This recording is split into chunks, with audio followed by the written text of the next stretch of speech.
আজকে বাংলাদেশে যারা আবু জেহেলের মতন নেতা, তারা কোরআনের আন্দোলন, কোরআনের রাষ্ট্র বাংলাদেশে চলুক, এইটা কখনোই তারা কামনা করবে না। সেটা আওয়ামী লীগের মধ্যেও আছে, বিএনপির মধ্যেও। সমস্যা এই জায়গায় ঠাকুরগাঁয়ে আমির হামজা ঢোকা নিষেধ করে দিল। গতকাল দেখছেন ঠাকুরগাঁয়ে আমির হামজা ঢুকতে পারবে না। এই দালাল নামক বক্তা আমির হামজা হরিপুরের মাটিতে প্রবেশ করতে পারবে না।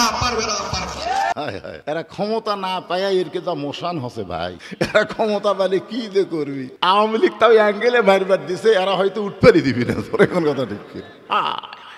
একজন আমাকে বলতে, হুজুর বাংলাদেশে বহু ইসলামী দল, হুজুর একটা করলেই হলো তো, এত ইসলামী দল আপনি বলেন তো কোনটা কর্ম। তখন আমি বলতে যে ভাই, কোনো দলের নাম নিলে তুমি আবার মনে করবে আমি ওই দলের ক্যানভাসার, দরকার নেই, কোনো দলের নাম নিচ্ছি না। তোমাকে একটা বুদ্ধি দিই, তুমি দেখো তো বর্তমানে যতগুলো ইসলামী দল আছে, সব দলের ভিতরে কোন দল হাসিনার সময় বেশি নির্যাতন, বেশি কষ্ট, বেশি জেল জুলুমের মধ্যে রাখছিল, সেই দলের নাম কি? আমি নাম বলতেছি না। তখন একজন বলতে, হুজুর চরমনের পীর সাহেব হাসিনার বিরুদ্ধে এত কথা বলে কিন্তু ধরে না। তখন আমি বললাম, পাগলা, লাতি যদি দাদার কোলত চড়ে দাদার দাড়ি ধরে টানে, লাতি কোলত চড়িস আবার দাড়ি ধরে। একজন বলতেছে, কে ভাই এই যে আপনি দাড়ি ধরে টানতেছে আর কান সারাতে একটা চর দিবার পারেন না? তখন বলতেছে, না রে আমার লাতি হয় ভাই রে, ইসলামের দলের মধ্যে যারা লাতি তাদেরকে বাতিল কিছুই বলবি না। আমি নাম বললাম না, পরে আপনারা চিন্তা করবেন অকুন মা সদিকি, কোন দলের সাথে থাকা লাগবে। কিছুদিন আগে আমি এই হিন্দু আর মুসলমান নিয়ে আলোচনা করতেছিলাম। এক মুসলমানই আফসোস লীগ, জোরে কোন কি লীগ? আফসোস লীগ। আমাদের মুসলমানের মধ্যে এখন তিনটা লীগ বার আছে, একটা হলো গুজব লীগ, একটা হলো আফসোস লীগ, আর একটা হলো হতাশা লীগ। হতাশা। বাংলাদেশের 300 জন এমপি পলায়ে গেছে, একটা এমপি কেও অনুবীক্ষণ যন্ত্র দিয়ে খুঁজে পাওয়া যাচ্ছে না। জোরে কোন ঠিক কিনা? এই শালা হতাশা লীগ বলে নেত্রী আবার আসিবে, ফিডার খাওয়া চামচা। যে পলে যায় সে আর কোনোদিন ক্ষমতায় আসতে পারে না। দরেখন ঠিক কিনা? এটা 100% সত্য।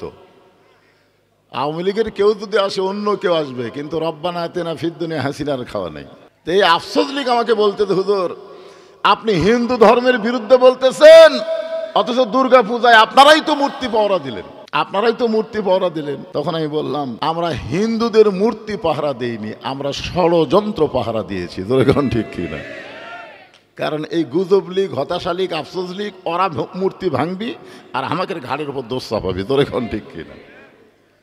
আমরা মুসলমান হয়ে কোনো মূর্তি পাহারা দিবার পারি না। 6 আগস্ট গোটা বাংলাদেশে সমস্ত মূর্তি ভাঙ্গা চুরমার করা হয়েছে। যেরকম কথা ঠিক কিনা? হিন্দুর মূর্তি না।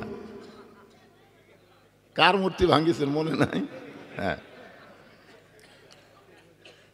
আল্লাহ কোরআনে বলেন, ওয়ামান ইয়াবতাগি গায়রাল ইসলাম দীনান ফালাই ইউকবালা মিনহু। ইসলাম ছাড়া অন্য কোনো জীবন ব্যবস্থা কেউ যদি গ্রহণ করে, আল্লাহ বলেছেন সেইটা কবুল করা হবে না। এটা কার কথা? তাহলে হিন্দু কবুল হবে? ইহুদি খ্রিস্টান কবুল হবে? একমাত্র কবুলযোগ্য ধর্মের নাম কি? আর সেই ধর্মের ভিতরে আল্লাহ আমাদেরকে জন্ম নেওয়ার তৌফিক দান করেছে। আপনি কি মনে করছেন আল্লাহ ইচ্ছা করলে হিন্দুর ঘরে পাঠাবার পারত, ইহুদি খ্রিস্টানদের ঘরেও আমাদের পাঠাবার পারত, কিন্তু আল্লাহ ওই সকল ঘরে না পাঠায় সরাসরি মুসলমানের ঘরে প্রেরণ করার কারণে আমাদের লাভ কি? আমাদের লাভ হলো লা তামুতুন্না ইল্লা ওয়া আনতুম মুসলিমুন। আল্লাহ বলতেছেন তোমরা মৃত্যুবরণ করো না মুসলমান না হয়ে। আপনারা বলেন তো, হিন্দু মুসলমান হয়ে মরা সহজ না কঠিন? কথা কয় না। ইহুদি খ্রিস্টান কেমনে কঠিন হলো? কারণ অন্য ধর্মে জন্ম নিয়ে মুসলমান হয়ে মরা খুবই কঠিন। যার প্রমাণ হলো নবীর চাচা আবু তালেব। আল্লাহ রাসূল বলেছেন, মায়ের পেটে থাকতে আমি এতিম, কিন্তু দুনিয়াতে আসার পরে আমি এতিম ছিলাম না। কথাটা কিন্তু গুরুত্ব আছে। আমি যখন মায়ের পেটে ছিলাম তখন আমার বাপ মারা গেছে, কিন্তু এই দুনিয়াতে জন্ম নেওয়ার পরে আমি এতিম ছিলাম না। সাহাবারা বললেন, এ রাসূলুল্লাহ, মায়ের পেটে এতিম হলেন অথচ দুনিয়াতে জন্ম নেওয়ার পরে এতিম ছিলেন না, এটা কেমন কথা? আল্লাহ নবী বলেন, ভাগ্য গুণে আমি এমন একটা চাচা পাইছিলাম যেই চাচা বাবার চাইতেও আমাকে বেশি দয়া করেছে। আপনারা বলেন তো এই চাচার নাম কি? সবাই বলেন নাম কি? আবু তালেব। ওই চাচা কিন্তু মুসলমান হয়ে মরতে পারেনি। নবী যতবার দাওয়াতের কাজে বাড়ি থেকে বের হয়েছেন আগে চাচার কাছে কলেমার দাওয়াত দিয়েছেন। তো চাচা তো কথা কয় না, নবী কলমা পড়তে বলে তাও জবানও খোলে না, সব কথাই কয় কিন্তু কলমার কথা শুনবার চায় না। তা আল্লাহ রাসূল চিন্তা করলেন যে এই দাওয়াত আমার চাচা গ্রহণ না করলে তো জান্নাতেও যাবার পারবে না। যে আমারে এত দরদ দিয়ে লালন পালন করলো তাকে জান্নাতে নিয়ে যাওয়ার দায়িত্ব নবীর আছে না নাই? জোরে করা আছে না নাই? হ্যাঁ। চাচা যখন মৃত্যুর বিছানায় শায়িত হলো এমন সময় নবী সুযোগ বুঝে চাচার কাছে গেল যে চাচা তো আর উঠতে পারবি না, মদ্দামি শেষ, শুতে পড়িছে, আর উঠবি? নবী বললেন, চাচা আপনি ইচ্ছা করলেও আর এই বিছনা থেকে উঠতে পারবেন না, শুধু একটা বার বলেন লা ইলাহা ইল্লাল্লাহ মুহাম্মদ রাসূলুল্লাহ, আমি আপনার হাত ধরে জান্নাত ঘরে পৌঁছে দিব।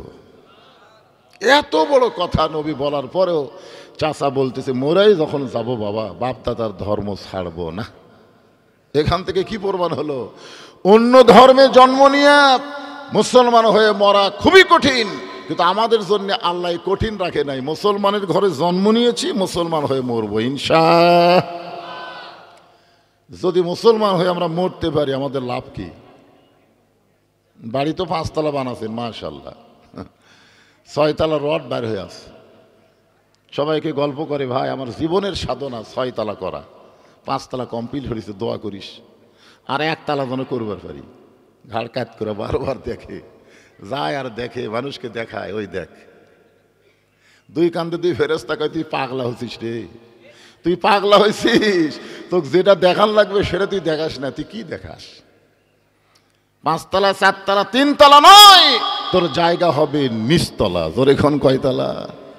1 তলাও না, নিচতলা। নিচতলা বলতে আপনারা কি বুঝতেছেন? আসলে আল্লাহ কোরআনে বলেছেন, ইয়া আইয়ুহান নাস মা গররাকা বিরাব্বিকাল কারীম, মানুষ কিসের মায়ায় পড়ে, কিসের ধোকায় পড়ে তোমাদের আল্লাহকে তোমরা ভুলে যাও? তোমাদের আল্লাহ বলেছেন, বাল তুসিরুনাল হায়াতাদ দুনিয়া ওয়াল আখিরাতু খায়রুন ওয়া আবকা। এই তুচ্ছ দুনিয়ার মোহে তোমরা কেন পাগল হবে? আল্লাহ তোমাদের জন্য চিরস্থায়ী আখিরাতকে সুন্দর করে সাজায় রাখছে। খালি মুসলমান হয় মরবে, তোমাদের দেহ থাকবে কবরে, তোমাদের পাখিকে আল্লাহ কবর দিবে না, ইল্লিন নামক জান্নাতের বাগানে জায়গা দিবে। আমরা কবরের চিন্তা করব না, কবর কিন্তু ঢাকা থোয়ার জায়গা। কথাটা বুঝলেন? কবর কি থোয়ার? ঢাকা থোয়ার জায়গা। হ্যাঁ, মরার পরে 2টা জায়গা, একটা হলো ইল্লিন, একটা হলো সিজ্জিন।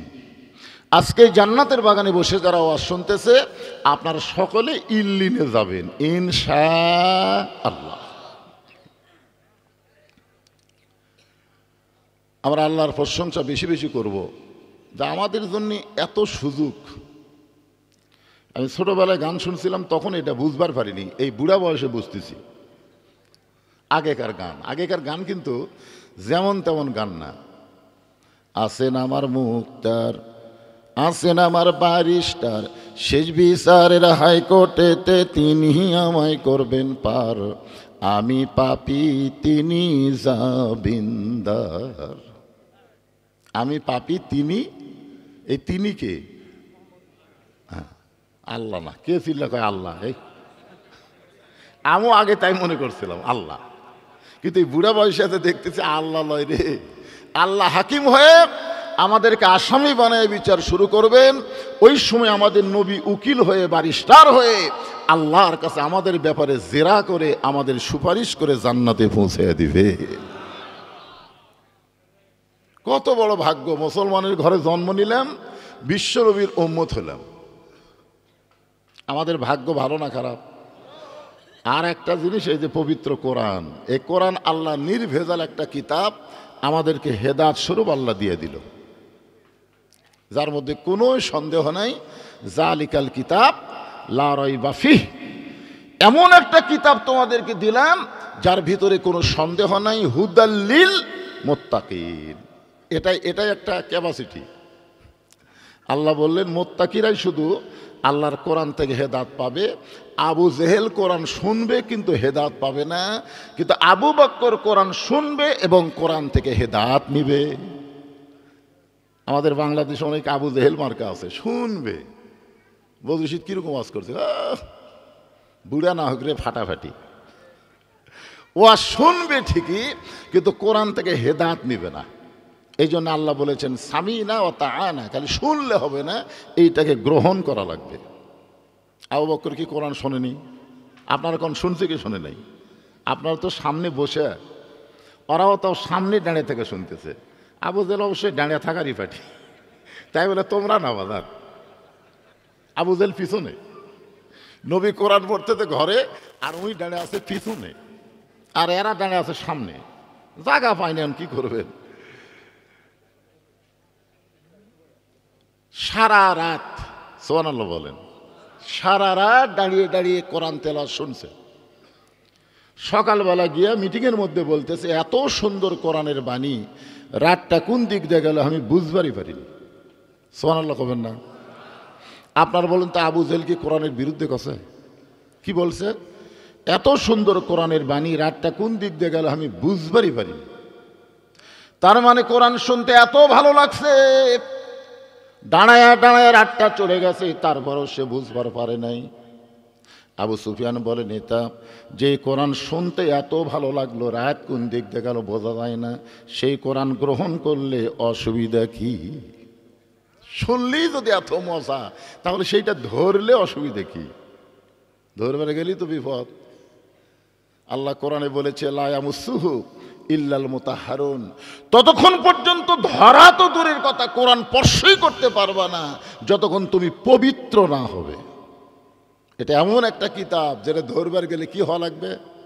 কথা কয় না কেন, কি হওয়া লাগবে? বাংলাদেশের গরিবের সন্তানেরা পবিত্র হলো, ধনীর সন্তান হওয়ার চান্স পেল না।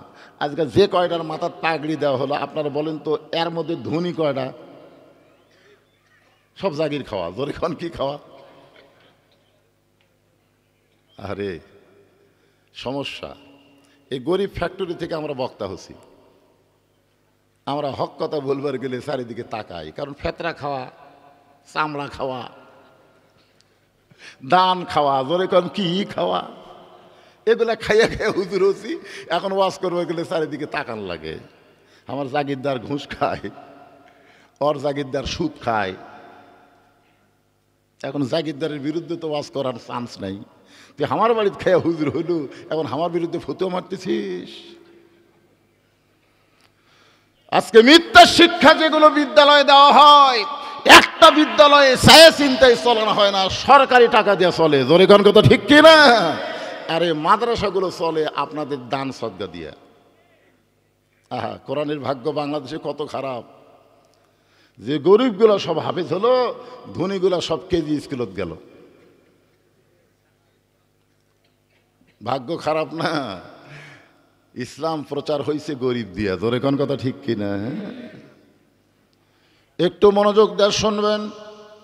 আল্লাহ কোরআনকে লক্ষ্য করে বললেন, ইন্নামাল মুমিনুনা আল্লাযীনা ইযা যুকিরাল্লাহু ওয়াজিলাত কুলুবুহুম ওয়া ইযা তুলিয়াত আলাইহিম আয়াতুহু জাদাতুহুম ঈমানাও ওয়া আলা রাব্বিহিম ইয়াতাওয়াক্কালুন। আল্লাহু আকবার। আবু জেহেল বলতেছে, আবু সুফিয়ান, এই কোরআনকে যদি গ্রহণ করি, এই কোরআনকে যদি হাত দিয়ে ধরি, তাহলে তোর আমার নেতৃত্ব চলবি না। আজকে বাংলাদেশে যারা আবু জেহেলের মতন নেতা, তারা কোরআনের আন্দোলন, কোরআনের রাষ্ট্র বাংলাদেশে চলুক, এইটা কখনোই তারা কামনা করবি না। সেটা আওয়ামী লীগের মধ্যেও আছে, বিএনপির মধ্যেও আছে। সমস্যা এই জায়গায়। ঠাকুরগাঁয়ে আমির হামজা ঢোকা নিষেধ করে দিল। গতকাল দেখছেন, ঠাকুরগাঁয়ে আমির হামজা ঢুকতে পারবে না। হায় হায়, এরা ক্ষমতা না পায়া এরকে যা মোশান হসে ভাই। এরা ক্ষমতা পেলে কি যে করবি। আওয়ামী লীগ তাও অ্যাঙ্গেলে মারবার দিছে, এরা হয়তো উঠপারি দিবি না। তোর এখন কথা ঠিক কি?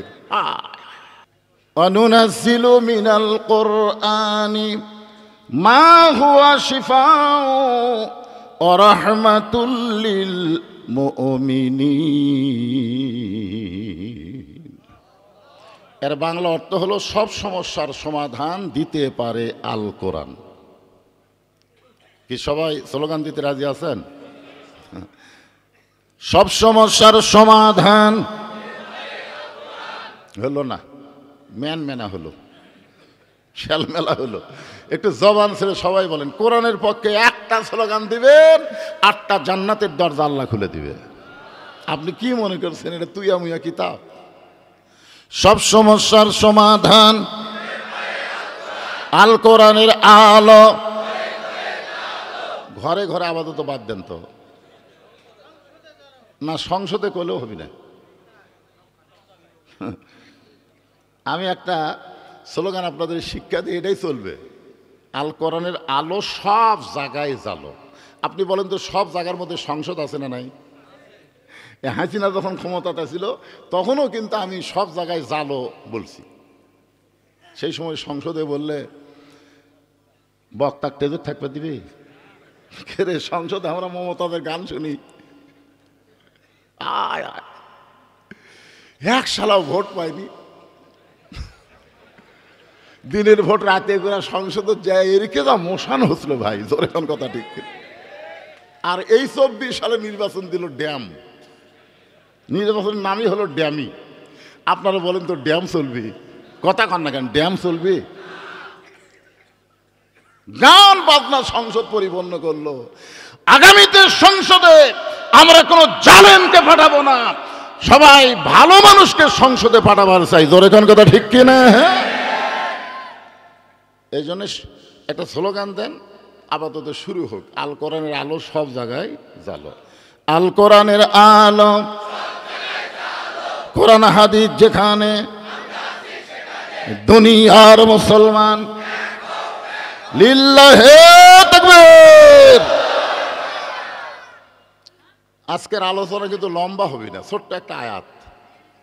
ইয়া আইয়ুহাল্লাযীনা আমানুত্তাকুল্লাহা ওয়া কুনু মা'আস সাদিকিন। এই আয়াতের উপরে আলোচনা। আল্লাহ ইমানদারকে লক্ষ্য করে বলতেছেন, তোমাদের কলিজার মধ্যে যদি আল্লাহর ভয় সবসময় রাখতে চাও, তাহলে জাত দল করলে হবে না, জাত সাথী হলে হবে না, সদিকিন সত্যবাদীদের দল করা লাগবে, সদিকিন সত্যবাদীদের সাথী হওয়া লাগবে। এ কথা কার? এখন জাত দলের যা যোগ দিবেন, একটা কথা সত্যি কয় না, খালি মিথ্যা কথা কয়। আছে না নাই? আজান হচ্ছে, আজান হচ্ছে, নেতা বক্তব্যের সময় আজান হচ্ছে, আমরা দেখলাম নেতার ভুরু কালো হয়ে গেছে। মানে আজান শুনলে আর ভুরু কালো হয়ে যায়।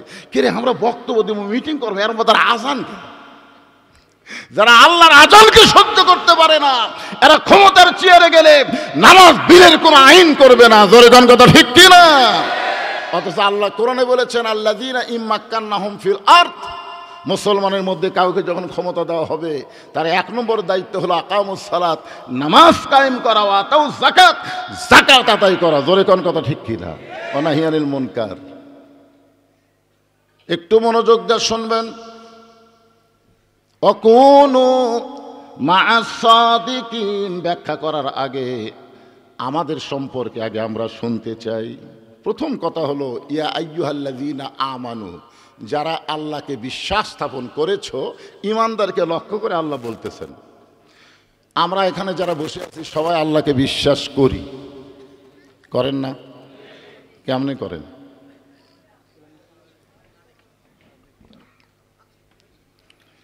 বিশ্বাস করারও কিন্তু একটা সাইজ আছে, আছে না নাই? সাহাবীরা বললেন, ইয়া রাসূলুল্লাহ, ঈমান সম্পর্কে, যে আল্লাহকে বিশ্বাস সম্পর্কে আমরা আপনার কাছে একটু ভালোভাবে জানতে চাই, কারণ এটাই যখন 1 নম্বর। আপনি বলেন তো, ঈমান যদি না থাকে আপনি যত আমল করেন কবুল হবে?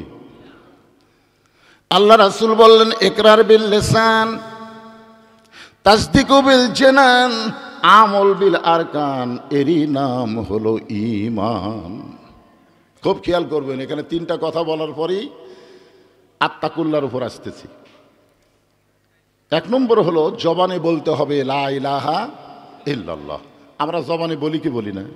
কিছুক্ষণ আগে জিকির করলাম লা ইলাহা ইল্লাল্লাহ, একটু ঝাঁকি দিয়ে কোন লা ইলাহা ইল্লাল্লাহ, লা ইলাহা। ইকরার বিল লিসান হয়ে গেছে, ইকরার বিল লিসান জবানে হয়ে গেছে। এরপরে রাসূল বললেন তাসদিক বিল জানান, কলিজার মধ্যে ইমানের জায়গা দেওয়া লাগবে। কলিজার মধ্যে যখন কোনো মুমিন ইমানের জায়গা দেয়, ওই মুমিনের কাছে জীবনের চাইতে ইমানের দাম বেশি হবে। এখন আপনাদের কাছে আমি জানতে চাই, জীবন বাঁচান ফরজ না ইমান বাঁচান ফরজ? হ্যাঁ, বুঝাই শোনা খাও। আমরা অনেক সময় কিন্তু বলি জীবন বাঁচান ফরজ। আপনি আমি যত চেষ্টা করি আমাদের জীবন কিন্তু আমরা বাঁচাবার পারবো না, কিন্তু একটু চেষ্টা করলে আমরা ইমানকে বাঁচাবার পারবো। হ্যাঁ, একটু চেষ্টা করলে। কি চেষ্টা করলে ইমান বাঁচবে, এর উপরে কিছু কথা আমাদের শোনা দরকার আছে না নাই? উকিল বলতেছে আপনার ফাঁসি হবে, যে কোনো সময় ফাঁসির রায় কার্যকর হবে। আপনি যদি বাঁচবার চান তাহলে রাষ্ট্রপতির কাছে বাঁচার দরখাস্ত লেখেন। রাষ্ট্রপতি যদি আপনাকে মাফ করে দেয়, আপনার আর ফাঁসি হবে না। তাসদিক বিল জানানের ইমানদার বলতেছে উকিল, উকিল তোমার কথা শুনে আমার হাসি লাগতেছে। উকিল বলে হাসি কেন লাগতেছে? ইমানদার বলতেছে তুমি যে রাষ্ট্রপতির কাছে আমাকে দরখাস্ত লিখবার বলতেছো, এইরকম তিনটা রাষ্ট্রপতিকে আমি ক্ষমতার থাকা অবস্থায় মরা দেখছি। কয়টা? একটা হলো বঙ্গবন্ধু শেখ মুজিবুর রহমান, একটা হলো জিয়াউর রহমান, একটা হলো জিল্লুর রহমান। তিনটাই রহমান। দেখেন মিল আছে না নাই? এই তিনটা কিন্তু ক্ষমতার থাকা অবস্থায় মরছে। এরশাদ চাচা ক্ষমতার থেকে যাইয়া মরছে। আর তিনটা রহমানের একই ইতিহাস। বঙ্গবন্ধু শেখ মুজিবুর রহমান কি ক্ষমতার থাকতে মরছে না ক্ষমতাতে যাওয়ার পরে? জিয়াউর রহমান, জিল্লুর রহমান। আসামি বলতেছে উকিল তিনটা রহমান ক্ষমতার থাকা অবস্থায় যদি মারা যায়, তাহলে জীবন ভিক্ষার জন্য কোনো মুমিন রাষ্ট্রপতির কাছে দরখাস্ত লিখবে না, কারণ যারা মরেই যায় তাদের কাছে বাঁচার দরখাস্ত লেখা জায়েজ। এ কোন জায়গাতে ইমান আছে? উকিল বলতেছে তাহলে আপনার ফাঁসি হবে, এই গোয়ারকি করার কারণে আপনার ফাঁসি হবে। ইমানদার বলতেছে আমার ফাঁসি হবে কিন্তু মৃত্যু হবে না। যে বলছে ফাঁসি হবে মৃত্যু হবে না, উকিল বলতেছে আপনি পাগল হয়ে গেছেন। ফাঁসি হলেই তো মানুষ মারা যায়, তাহলে মৃত্যু কেন হবে না? আপনি কি বুঝেন? সঙ্গে সঙ্গে আল্লাহর বান্দা বলতেছেন ওয়ালা তাকুলু লিমান ইউকতালু ফি সাবিলিল্লাহি আমওয়াতুন বাল আহইয়াউ ওয়ালাকিন লা তাশউরুন। আল্লাহ রাস্তায় যাদেরকে হত্যা করা হয় তারা মরে না, এ কথা কার? আমার এক চাচাতো ভাইয়ের ছেলে হয়েছে, আমাকে বলল হুজুর আপনি আলেম মানুষ, আমার ছেলেটার নাম কি রাখলে ভালো হয়? তাই বললাম আবু সাইদ রাখো, আবু সাইদ। আমার ভাই বলতেছে আলহামদুলিল্লাহ, আসলে নামটা ভালো। সর্বপ্রথম এ হাসিনার বিরুদ্ধে আবু সাইদই জীবন দিছে। তোর এখন কথা ঠিক কিনা? এখন আবু সাইদের বাপ আবু সাইদের মা করে ডাকতেছে। আমার ভাইয়ের বউ খুশি, সাওয়াতো ভাই ও খুব খুশি। আমার খালা তো বোনের বাচ্চা হয়েছে। খালা আমাকে মোবাইল করে বলতেছে বাবা তুমি তো আলেম মানুষ, তোমার বোনের একটা মেয়ে হয়েছে, নাম কি রাখবো? তাই আমি বললাম হাসিনা। সেই কোসে হাসিনা। খালাকে এই তুই আলেম না জালেম রে, তোর কাছে একটা ভালো নাম চাইলাম আর তুই হাসিনা করলি। আমি বললাম খালা হাসিনা হাজার হাজার মানুষ খুন করছে, এই খুনির নাম থামো। আমি তখন বুঝলাম 2100 বছর কোন মেয়ে সন্তান জন্ম নিলে কেউ হাসিনা রাখবে না। ধরে কোন কথা ঠিক না? তার মানে আবু সাইদ জীবিত আছে, হাসিনা পোষায় গেছে। ধরে কোন কথা ঠিক করে কথা বলে। আল্লাহ রাস্তায় যারা জীবন দেয়, আল্লাহ কোরআনে কেন বললেন যে বালাহিয়া, তোমরা তাদেরকে মৃত্যু বলো না, আমি আল্লাহ বলতেছি তারা জীবিত। তাসদিক বিল জানান, কলিজার মধ্যে যখন ইমানের জায়গা হবে, ওই মানুষটা অন্যায়ের বিরুদ্ধে লাগবে, অন্যায়ের সঙ্গে আপোষ করবে না। আপনারা এখন সত্যি করে বলেন, আগামীতে বাংলাদেশে যদি কোনো অন্যায় কেউ করতে চায়, আপনারা কি আপোষ করবেন? জীবন বাঁচান ফরজ নাকি? আপোষ করা মানে তো জীবন বাঁচান ফরজ। গন্ডগোল করে মরবু কেরে? আমার এক দাদা ছিল, স্বাধীনতার বছরকে বলতো 71 সালকে বলতো গন্ডগোলের বছর। আমি দাদাকে বললাম, দাদা এটা যদি আপনি কোন পুলিশ আপনি ধরে রেখে দেবে। আমরা সবাই জানি যুদ্ধের বছর, আর আপনি কোন গন্ডগোল? দাদা এই তুই কি জানিস? তুই স্বাধীনতার সময় কত বড় তুই জানিস? পুরো পাকিস্তান পশ্চিম পাকিস্তান আমরা দুই ভাই ছিলাম, আমরা দুই ভাইকে দেখে ভারত ভয়ে থরথর করে কাঁপতো। ভারত দেখলো এই দুই পাকিস্তান যদি এক হয়ে আমার বিরুদ্ধে লাগে, আমি তো যে কোনো মুহূর্তে ছাই খাই হয়ে যাব। তখন ভারত দেখলো এই দুই পাকিস্তানকে ঠাঁই ঠাঁই করা লাগবে, ঠাঁই ঠাঁই। তো বাংলাদেশের মধ্যে বেজন্মা কি আছে? বেজন্মা বোঝেন না? জাউরা। এই জাউরাক ধরে এই বাংলাদেশ আর পাকিস্তান, পূর্ব পাকিস্তান পশ্চিম পাকিস্তান ভাগ করা লাগবে, ভাগ। ওরা তখন তদন্ত করে দেখলো একটা পাওয়া গেল।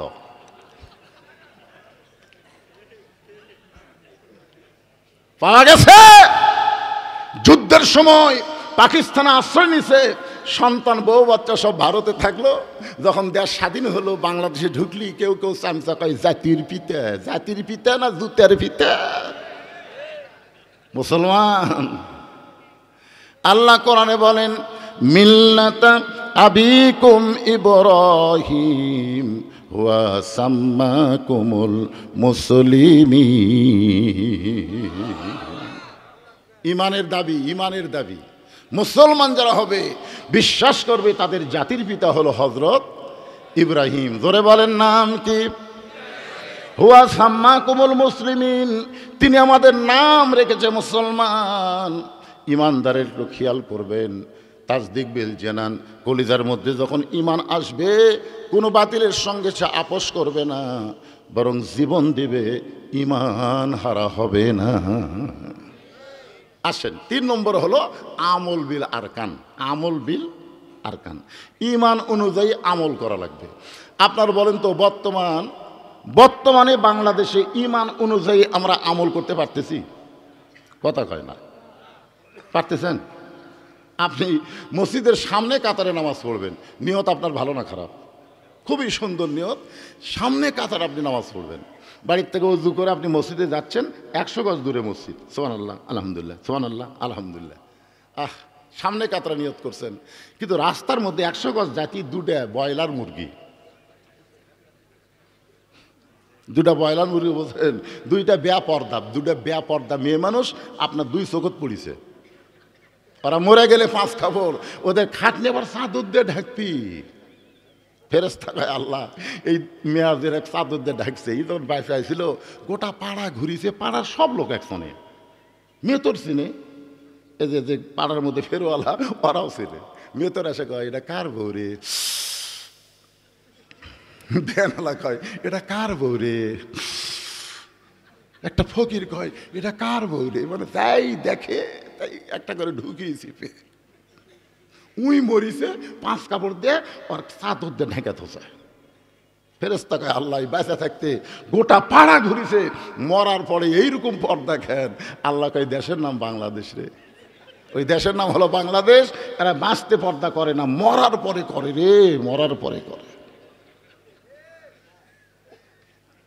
এখন 2টা বেপর্দা নারী আপনার 2 চোখত পড়ছে। আপনি বলেন পোকা পড়লে, মশা পড়লে চোখ থেকে আপনি তুলতে পারবেন, কিন্তু 2টা বেপর্দা নারী যদি আপনার চোখত পড়ে, আপনি কি তুলবার পারবেন? যদি কাউকে বলেন ভাই অমুকের বউ আমার চোখত পড়ছে রে, দেখ তো কোন জায়গাত আছে, তখন বলবি ভাই আমি যতই চেষ্টা করি দেখার উপায় নাই, কারণ ওটা তো আসল জায়গাত গেছে। আসল জায়গা কুঠি রে?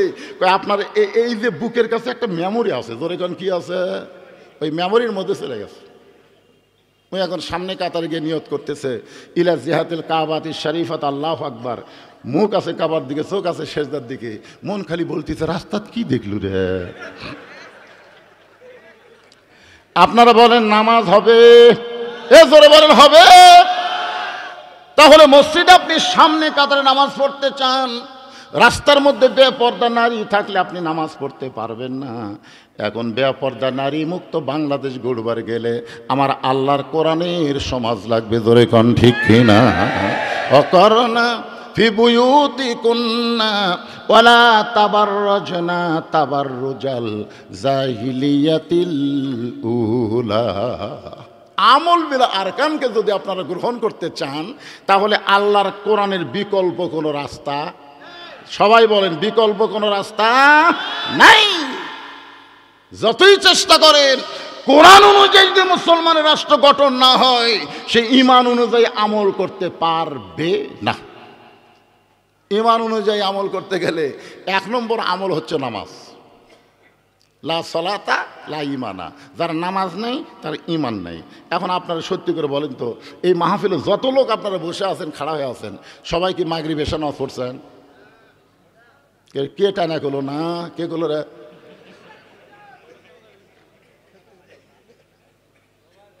আপনারা বলেন তো যে মাগরিব এশার নামাজ পড়েনি, এ কথা বলার মতন সাহস? যারা নামাজ পড়েন আমি তাদের বিবেককে, বিবেক সবচাইতে বড় আদালতের নাম হলো বিবেক। বাংলাদেশে যেগুলো বিচারক আসলো, এই শালাকের বিবেক না থাকার কারণে ভালো মানুষ জেলত গেছে, খারাপ মানুষ জামিন পাচ্ছে। ধরে কোন কথা ঠিক না?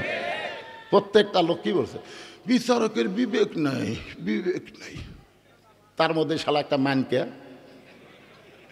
ওই কলার পাতা শুয়ে থাকতে ধরা পড়ছে, এইরকম দেখেননি? যাই আর এই গলা ধরছে, ওই জানেই না যে বিচারক। এই ফকির তুই কে রে? আমার নাম হলো শামসুদ্দিন মানিক। ওই সুপ্রিম কোর্টের বিচারপতি রে, আল্লামা সাঈদ হুজুরকে সবাই যাবজ্জীবন দিছিল, আর এই শালা মানকে ফাঁসি দিয়েছে। তোর কোন কথা ঠিক কথা বলেন? 50 বছর যিনি কোরআনের হক তাফসীর করে আল্লাহর ওলি খেতাব পেয়েছেন, যিনি বহু বছর আগে বলেছেন এমন একদিন বাংলার জনগণ গাছের গোড়া ঝাঁকি মারবে, তুমি দিল্লির মামু বাড়িয়ে পড়বে। জোরে কোন কথা ঠিক কিনা? তার প্রত্যেকটা কথা 100%। আর এই শালা মানকে তাক দিল ফাঁসি। আল্লাহ কয় সাঈদ হুজুরের ফাঁসি হবি না রে, সাঈদ হুজুর জেলখানার থেকে হাসপাতালে যায় শহীদ হবি, তুই মানকে তোর বিসি হারাবো। জোরে কোন কি হারাবো?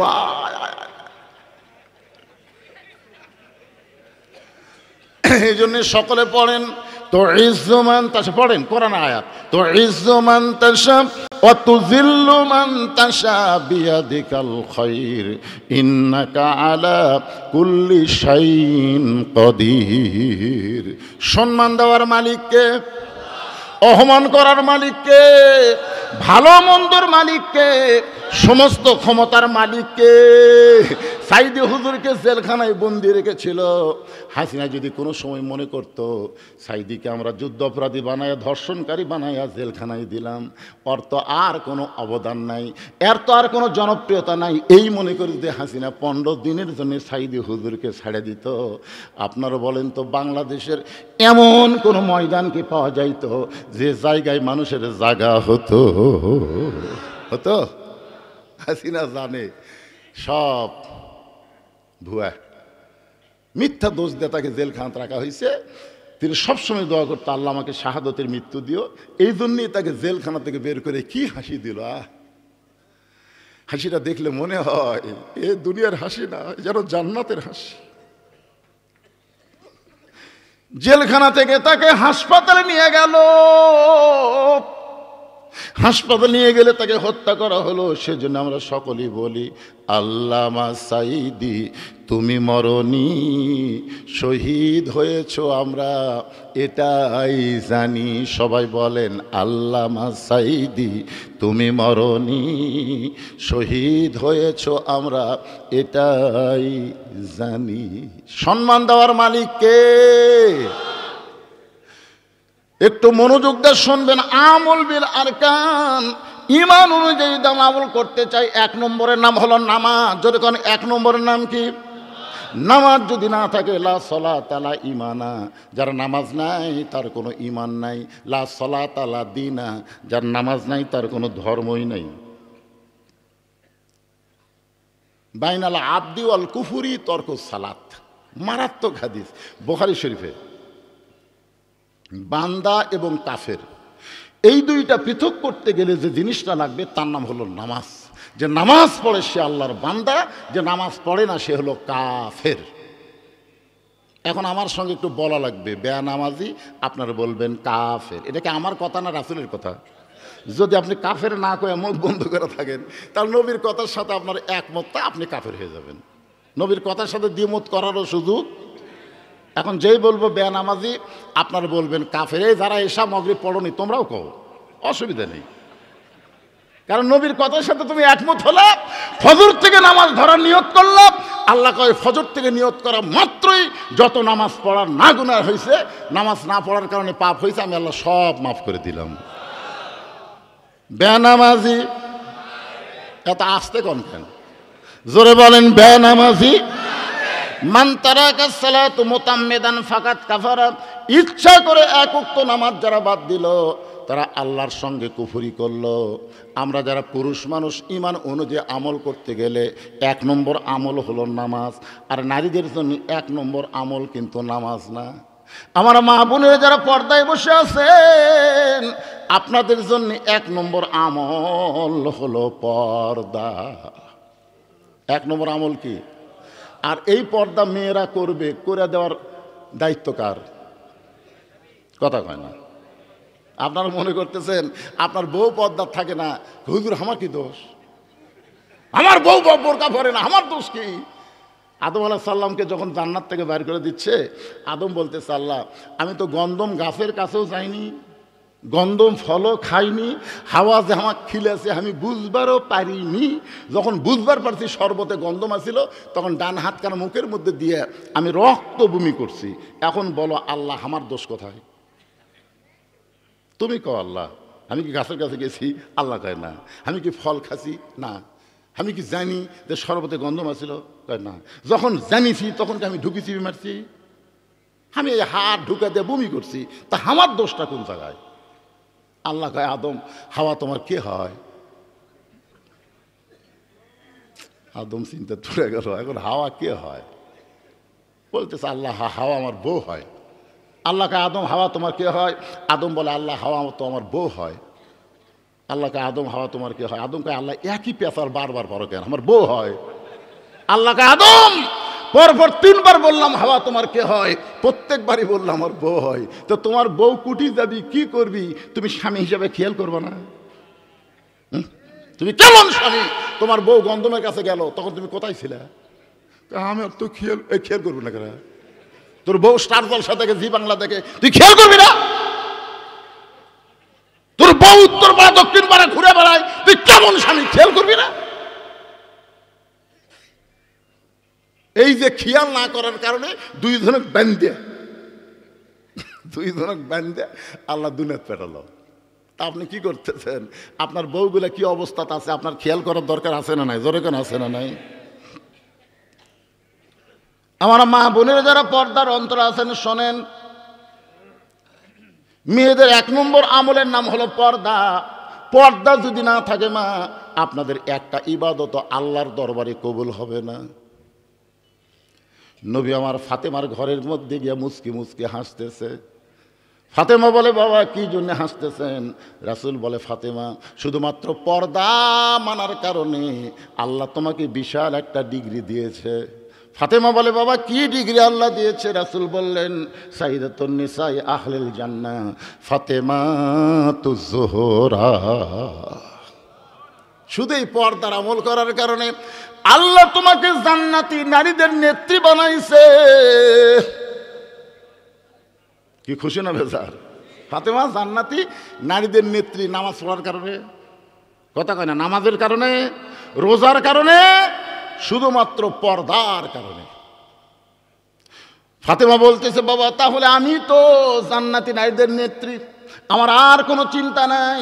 রাসূল বলে, ফাতেমা, আল্লাহ তোমাকে জান্নাতি নারীদের নেত্রী বানাইছে, এটা ঠিক, কিন্তু আল্লাহ তোমার আগে একজন নারীকে জান্নাত দিবে।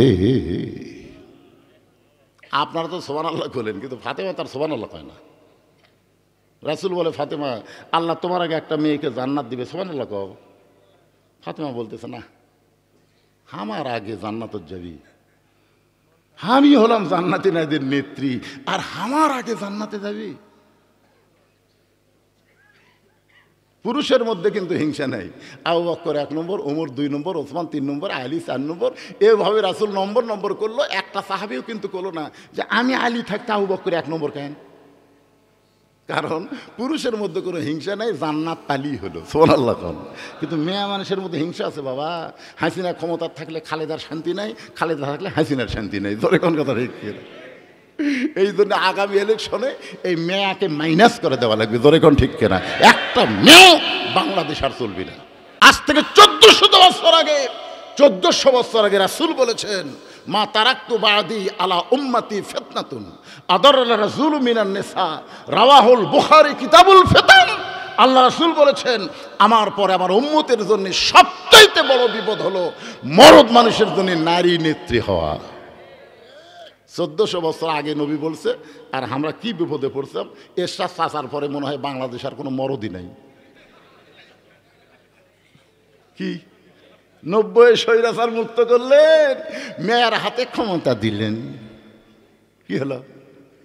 বিপদে পড়লেন। এরশাদ সরকার ক্ষমতা স্বৈরাচার হলো, কোনো বিপদ নাই। রাসূল কোনো বিপদের কথা বলে নাই।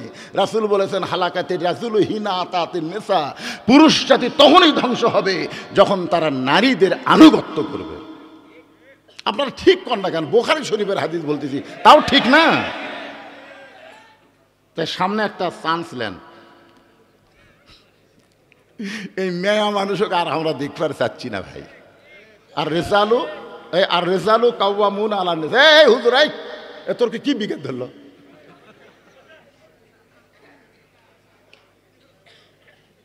না, কথাগুলো কি আমি কোরআন হাদিসের বাইরে বলতেছি। এই দুটা হাদিস বললাম, একটা বুখারী শরীফ, একটা মুত্তাফাকুন আলাইহি বুখারী মুসলিম শরীফের হাদিস। আর কোরআনে আল্লাহ বলতেছে, আর রেজালু কাওয়ামুন আলা নিসা, পুরুষরা নারীদের উপরে থাকবে। আমাকে কতগুলো মেয়ে মানুষ মিছিল করে, নারী পুরুষের সমান অধিকার দিতে হবে, দিতে হবে। আমরা কতগুলো মরদ পিছন থেকে কই দিতে হবে, দিতে হবে। মেঘ দিতে সামনে, মরদ আছে পিছনে। আপনারা বলেন, নারী পুরুষ যদি সমান অধিকার পায়, আল্লাহর কোরআনের অমাননা হবে না? এটা বুঝাইতে গিয়ে আমি বলছি, পদ্মার চরে জ্বালানি বানাইছে চাটাইয়ের ঘর। হঠাৎ একদিন উঠছে ঝড়, দরজা বন্ধ করা ইন্নালিল্লাহ পড়তেছে আর দোয়া ইনুস পড়তেছে। দোয়া ইনুস। হাসিনাকে একজন কইছে, বিপদে পড়ছেন, কি দোয়া পড়তেছে? হাসিনা বললে, পড়বার গেলে খালি নাম মুখত আসে, এই জন্য এই দোয়া বাদ দিয়েছি, তোর বিপদও জীবনে যাবি না। লা ইলাহা ইল্লা আনতা সুবহানাকা ইন্নী কুনতু মিনাজ জালিমিন। জোরে কোন ঠিক কি না? স্বামী স্ত্রী দুইজন দোয়া ইনুস পড়তেছে, 1-1 ঘন্টা হয়, ঝড় থামে না। স্বামী বলতেছে, বিবি রে, আমার যে পেশাব লাগলো, আমি এখন কি করব? বউ বলতেছে, দরজা খোলা যাবে না, ধুলাবালি এসে সব মেখে যাবে। স্বামী বলতেছে, তাহলে ঘরের কোনাত করি। এত বড় মানুষ ঘরের কোনাত করলে ঘর থাকা যাবে? স্বামী বলতেছে, কখন ঝড় থাকবে, আমার যে পেশাব লাগছে কি করব?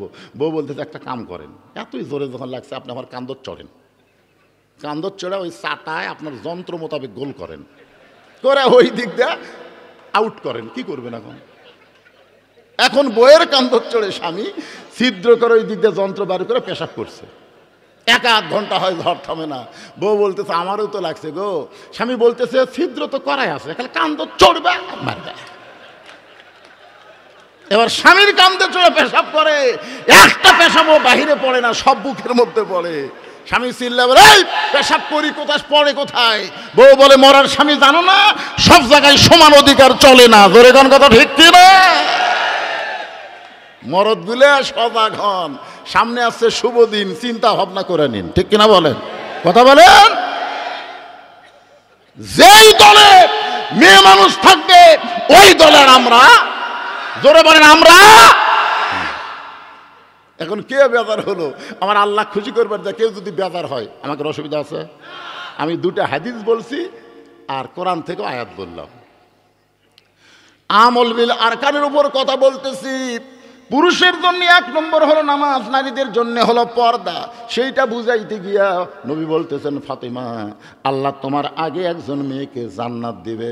ফাতেমা বলতেছে, বাবা, সে মেয়েটা এমন কি আমল করলো যে আমল করার কারণে আমার আগে আল্লাহ তাকে জান্নাত দিবে? মেয়েটার নামটা কি, বাড়ি কোন জায়গায়? রাসূল বললেন, ফাতেমা, ওই যে একটা পাহাড় দেখতেছো, ওই পাহাড়ের সামনে ছোট্ট একটা জঙ্গল দেখা যায়, জঙ্গলের পাশে ছোট্ট একটা বাড়ি, ওই বাড়িটা হলো একটা কাঠুরিয়ার বাড়ি। ওই কাঠুরের বিবি জামিলাকে আল্লাহ তোমার আগে জান্নাত দিবে। আপনার তো সুবহানাল্লাহ ভালোই খুলেন। ফাতেমা বলতেছে, একটা কাঠুরের বউ, সাধারণ একটা কাঠুরার বউ আমি ফাতেমার আগে জান্নাতে যাবে এমন কি আমল করেছে?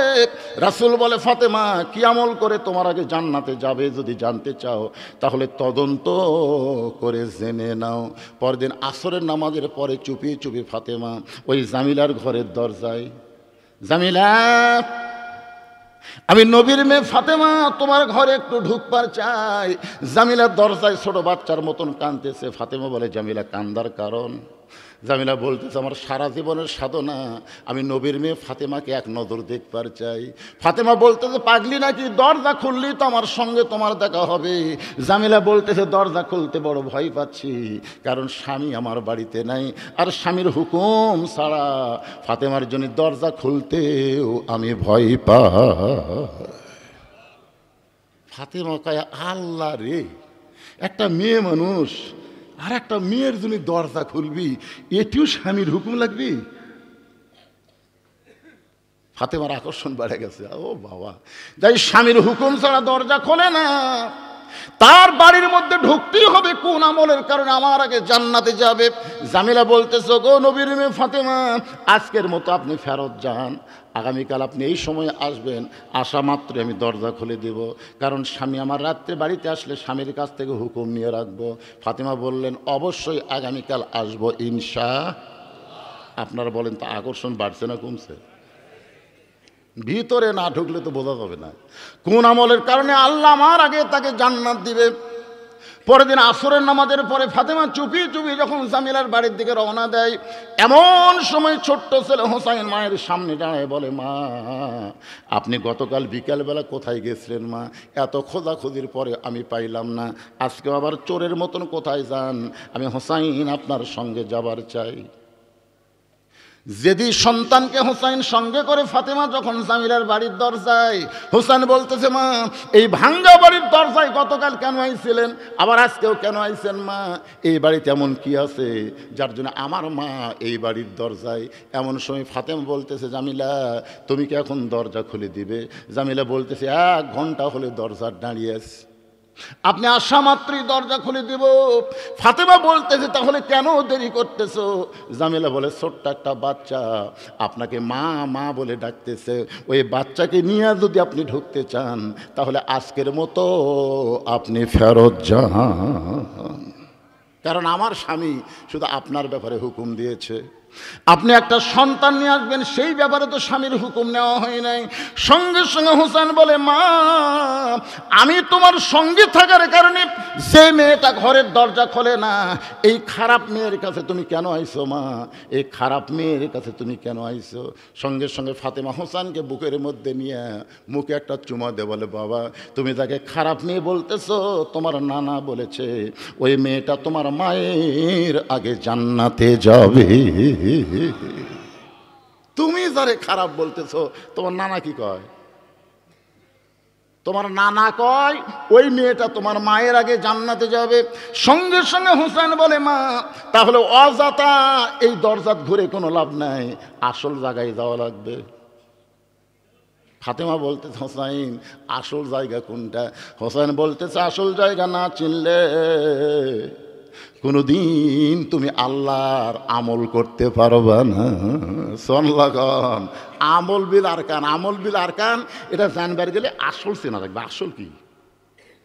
মনে হে বড় আশা ছিল আমি যাব মদিনায়।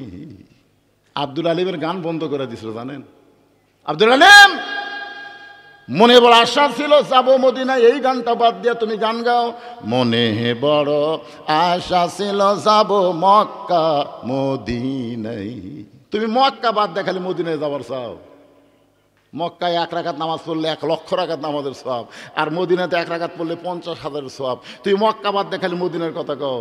সঙ্গে সঙ্গে আব্দুল আলিম বললেন, কুল ইন কুনতুম তুহিব্বুনাল্লাহ ফাত্তাবিউনি ইউহিব্বুকুমুল্লাহ। রে দুনিয়ার আলেমরা শোনো, ওই মদিনার মানুষটাকে যদি কলিজার মধ্যে জায়গা দিবার পারো, মদিনার মানুষটার সুন্নত আদর্শ যদি মেনে নাও, তাহলে শুধু মক্কা নয়, মক্কার মালিক পর্যন্ত তোমার হয়ে যাবে। এখন বলেন আসল জায়গা মক্কা না মদিনা? কথা কয় না। এটা শোনার পরেও আপনাকে মনে মক্কা মক্কা হয়? রাসূল আছে যেখানে, ইসলাম গেছে সেখানে। জোরে কোন কথা ঠিক কিনা? হিজরত করে নবী মদিনাত গেছে, ইসলাম মদিনায় আছে। হতে মক্কার পরে, মক্কা বিজয়ের পরে নবী কাবার ঘরে দরজা খুলে দেখে 360টা মূর্তি কাবার ভিতরে। ওমর ফারুক বলেন, ইয়া রাসূলুল্লাহ, কাবা ঘরের মধ্যে মূর্তি।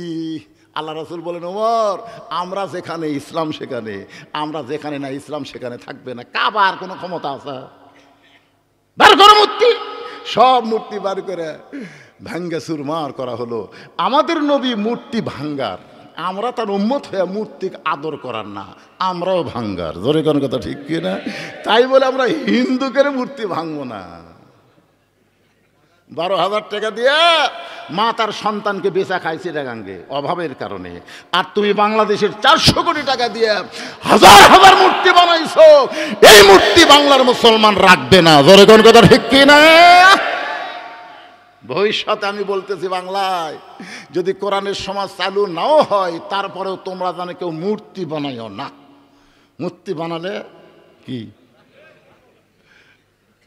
এইবারে মূর্তি ভাঙ্গা থেকে বুঝিছে ভাই, যখন হাত দিয়ে পারতেছিল তখন বুলডোজার দিয়ে ভাঙ্গিছে। ধরে একটা আমি দেখলাম ঘাড়ের উপর যে বসাতে ভাই, আর গলার দড়ি হাতের দড়ি দিয়ে টানতেছে। কি হাসিনা, তোর চোখত পড়িনি কে রে? এটা মুসলমানের দেশ। সুবহানাল্লাহ বলেন। আমল বিল আরকান, ঈমান অনুযায়ী আমল করতে গেলে কেমন আমল করা লাগবে? আমার মা বোনেরা যারা পর্দায় আছেন একটু মনোযোগ দিয়ে শুনবেন। হোসাইন মায়ের হাত ধরে টেনে নিয়েছে নানার কাছে। ফাতেমা বলতেছে, বাবা আমার কোনো দোষ নাই, আমার কোনো দোষ নাই, আমি প্রথম দিন গেছি, স্বামীর হুকুম পাইনি দেখে দরজা খোলেনি। আজকে দ্বিতীয় দিন গেছি বাবা, হোসাইন থাকার কারণে দরজা খোলেনি। কোন আমলের কারণে আমার আগে জান্নাতে যাবে? দরকার হলে আমি 10 বার যাবো। কয়বার? আমাকে জানাই লাগবে কোন আমলের কারণে। কিন্তু এই হোসাইন আমার কাম শেখছে, এ আমার হাত ধরে আপনার কাছে নিয়ে আইছে, এখানে কিন্তু আমার কোনো দোষ নাই। সঙ্গে সঙ্গে হোসাইন মায়ের হাত ছাইরা দিয়ে নবীর হাত চাইপা ধরে বলতেছে, না না, শিশুকালে মা হারাইছো, মায়ের দরদ পাও নাই, আর তুমি কি বলতে পারো না না তোমার মা আর আমার মা, এই দুইজনের মধ্যে কার মা আল্লাহর কাছে বড়?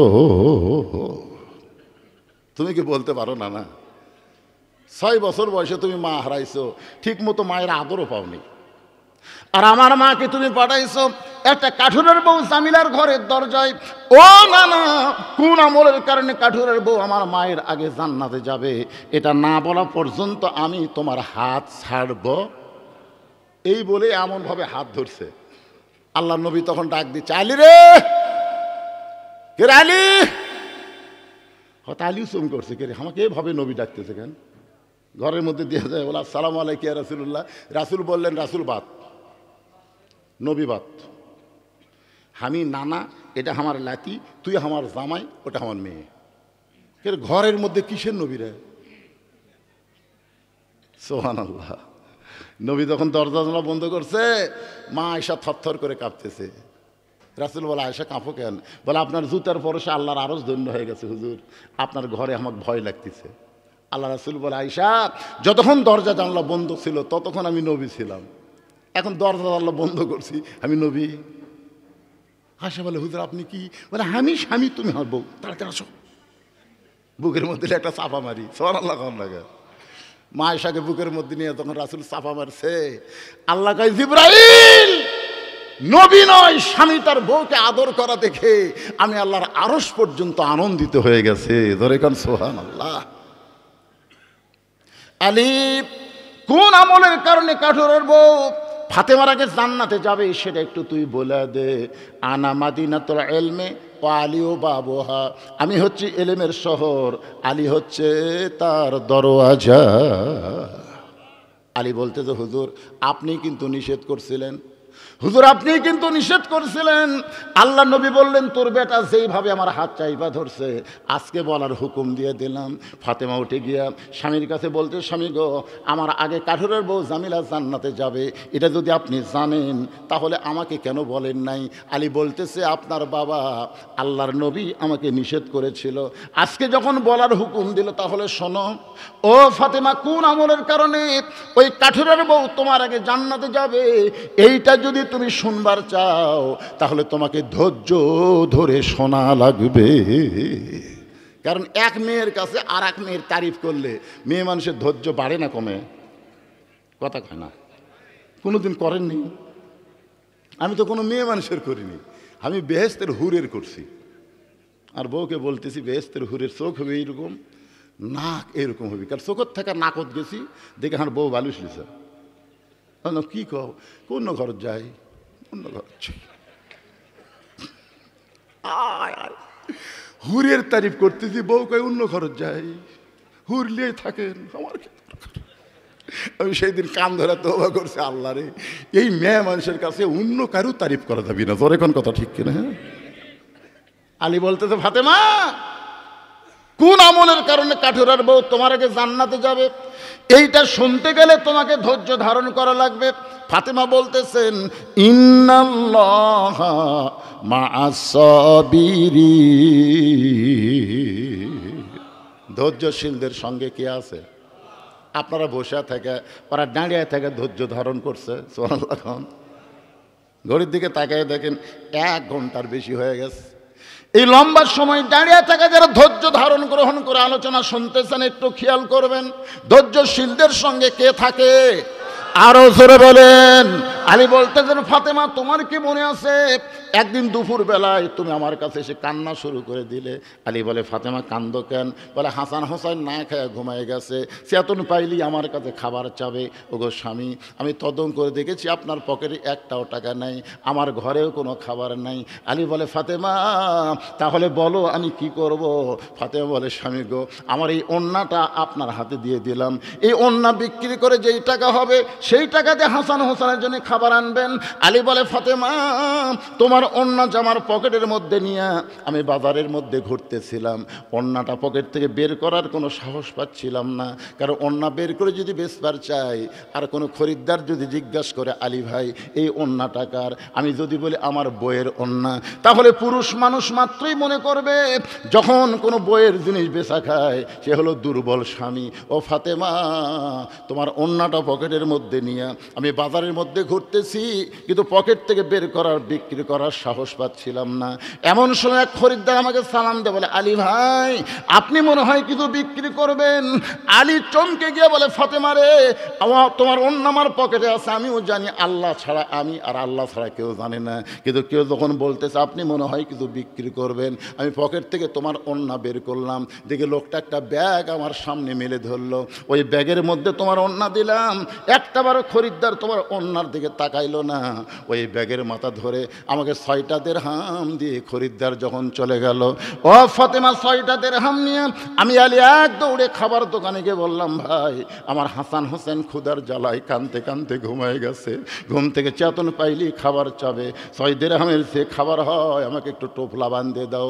দোকানদার 6 দিরহামের খাবার টোপলা করে যখন আমাকে দিবে, আমি 6টা দিরহাম দিয়ে যখন খাবার টোপলা নিব, এমন সময় এক ফকির এসে আমার কাছে কান্দের, বলে আলী রে আজকে 3 দিন হলে আমাদের বাড়িতে কোনো খাবার নাই, যদি পারো আল্লাহর হস্তে আমাকে সাহায্য করো। আলী বলে ফাতেমা আমার এত রাগ হয়ে গেল, আমি সন্তানদের জন্য অন্য বিক্রি করে খাবার নিব, আর ফকিরদার যখন আমার কাছে সাইল করে আমার এত রাগ হয়ে গেল, আমি যেন ফকিরকে বলি মাফ করো। কিন্তু আল্লাহর কোরআন আমার সামনে এসে বলতেছে আম্মা সাইলা ফালা তানহার, আলী রে সাইলকারীর সঙ্গে খারাপ ব্যবহার করিস না। আমি নিয়ত করলাম 6টা দিরহামের 1টা দিরহাম ফকিরকে দিব, 5টা দিরহামের খাবার নিব। এই নিয়ত করে ফকিরকে যখন 1টা দিরহাম দিবার চাই, এমন সময় আল্লাহর কোরআন আমাকে বলতেছে ওমা তুনফিকু মিন শাইইন ফি সাবিলিল্লাহি ইউফা ইলাইকুম ওয়া আনতুম লা তুজলামুন। আলী রে ফকিরকে 1টা দিরহাম দিবি, আল্লাহ তোকে 10টা দিরহাম দিবে। ফকিরকে 2টা দিরহাম দিবি, আল্লাহ তোকে 20টা দিরহাম দিবে। আলী তুই যদি 6টা দিরহাম ফকিরকে দান করিস রে আলী, আল্লাহ তোকে 60 দিরহাম ফিরে দিবে। আলী বলে ফাতেমা আল্লাহর কোরআনকে বিশ্বাস করে ফকিরকে 6টা দিরহাম দিলাম। ফকির হাসতে হাসতে যখন চলে যায়, দোকানদার বলতেছে আলী ভাই খাবার টোপলা হয়ে গেছে, এখন টোপলার খবর কি? আলী বলতেছে 1 টোপলা দিয়ে আমার হবে না ভাই, তুমি 2 বস্তা খাবার প্যাকেট করো। আমি দোকানদারকে 2 বস্তা খাবার প্যাকেট করার কথা বলে আমি বাজারের মধ্যে ঘুরতেছিলাম, আর মনে মনে বিশ্বাস করে বলতেছিলাম আল্লাহ তুমি বলেছো ওমা তুনফিকু মিন শাইইন ফি সাবিলিল্লাহি ইউফা ইলাইকুম ওয়া আনতুম লা তুজলামুন। আল্লাহ তোমাকে যে দেয় তুমি তাকে ফিরিয়ে দাও, 1 দিলে তুমি 10 দাও, কিন্তু আল্লাহ আমি ইনটি পকেটে একেবারে খালি পকেটে বাজারে ঘুরতেছি, আমারে তুমি কখন দিবা? আলী বলে ফাতেমা এমন সময় দেখে এক ব্যক্তি উট নিয়ে আমার কাছে এসে, আলী ভাই উটটাকে আপনি কিনবেন? আমি বললাম 1টা টাকাও তোমার পকেটে নাই, উটটা কেমনি কিনবো? উটওয়ালা বলতেছে 100 দিরহাম বাকিতে উটটা কিনবেন, এটা কিনে আপনি বাজারে বিক্রি করে টাকা দিবেন। আলী বলে ফাতেমারে জীবনে এত বড় সুযোগ, 100 দিরহামে বাকিতে উটটা কিনে। যেই মাত্র উটের দোকানে বাজারে গেলাম, চারিদিক থেকে মানুষ আমাকে ছাকে ধরে বলতেছে এত বড় আলেম হইয়া এই উটের ব্যবসা কবে শুরু করলেন? এত বড় আলেম হইয়া আল্লাহ রাসূল হাদিসে বলেছেন, আল্লাহ রাসূল বলেছেন যে কোরআন শিক্ষা গ্রহণ করে অপরকে শিক্ষা দেয় সব চাইতে সম্মানী ব্যক্তি খায়রুকুম মান তাআল্লামাল কোরআন ওয়া আল্লামা। আর আপনি হলেন পৃথিবীর সবচাইতে বড় আলেম। আপনি কোরআনের শিক্ষা দেওয়া ছাড়া, আল্লাহ রাস্তায় দাওয়াত দেওয়া ছাড়া এই উট ব্যবসা কবে থেকে শুরু করলেন? আলী বলে ফাতেমা মানুষ যখন আমাকে তিরস্কার করা শুরু করলো, এমন সময় এক খরিদ্দার বলতেছে আলী ভাই হাট বাজারে ভালো মানুষ বেশিক্ষণ থাকা চলবে না, এই উটটা কত দিয়ে বিক্রি করবেন? আমি বললাম ভাই যে বিপদের মধ্যে পড়ছি ভাই, তোর যা মনে হয় তাই দিয়ে তুই কিনালে। খরিদ্দার বলতেছে আলী ভাই 160 দিরহাম দিয়ে কিনতে চাই। আলী বলে ফাতেমা 160 দিরহামে উটটা বিক্রি করে 100 দিরহাম উটওয়ালারে ফেরত দিয়া বাকি 60টা দিরহাম নিয়ে দোকানে গেলাম। ও দোকানদার ভাই খবর কি? বলে 2 বস্তা খাবার প্যাকেট করেছি, দাম কত? বলে 60টা দিরহাম দিলেই চলবে। আলী বলে ফাতেমা এই 60টা দিরহাম দিয়ে 2 বস্তা খাবার 2 কান্দে করে আমি বাড়ির দরজায়, তোমার কি মনে আছে আমাকে দেখা মাত্রই তুমি দরজা বন্ধ করে দিলে? দেখা মাত্রই দরজা বন্ধ। আলী বলে ফাতেমা বড় ক্লান্ত হয়ে আইছি, তাড়াতাড়ি দরজা খোলো। ফাতেমা বলতেছে ওগো স্বামী অন্য বিক্রি করে টাকা দিয়া বড় জোর 1 টোপলা খাবার হবে, আপনি 2 বস্তা খাবার কোথায় পাইলেন? যতক্ষণ না বলবেন ততক্ষণ দরজা খুলবো না। আপনি 10,000 টাকার চাকরি করেন, 20,000 টাকার বাসা ভাড়া নেন, টাকা কোথায় পান? স্ত্রী হিসাবে জানার অধিকার আছে না নাই? দরকার আছে না নাই? আজকে প্রত্যেকটা স্ত্রী যদি মনে করত না খাইয়া মরে যাব কিন্তু হারাম খাবো না, বাংলাদেশের একটা স্বামীও দুর্নীতি করতো না। জোরে কোন ঠিক কি না? অন্য বিক্রি করে টাকা দিয়া বড়জোর 1 টোপলা খাবার হবে, আপনি 2 বস্তা খাবার কোথায় পাইলেন?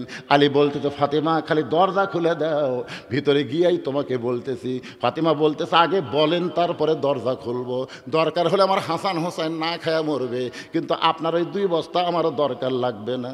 আলী বলতেছে ফাতেমা একটাবার দরজা খোলো। ফাতেমা বলতেছে আগে বলেন তারপরে খুলবো। আল্লাহর কোরআন বলে আলী রে বইয়ের কাছে ছোট হোস না, আর আর-রিজালু কাওয়ামুনা আলান নিসা। আলী বলতেছে, ও ফাতেমা, তুমি যখন দরজা খুললা না, তখন 2 বস্তা খাবার নিয়ে রাগ করে নবীর কাছে আসলাম।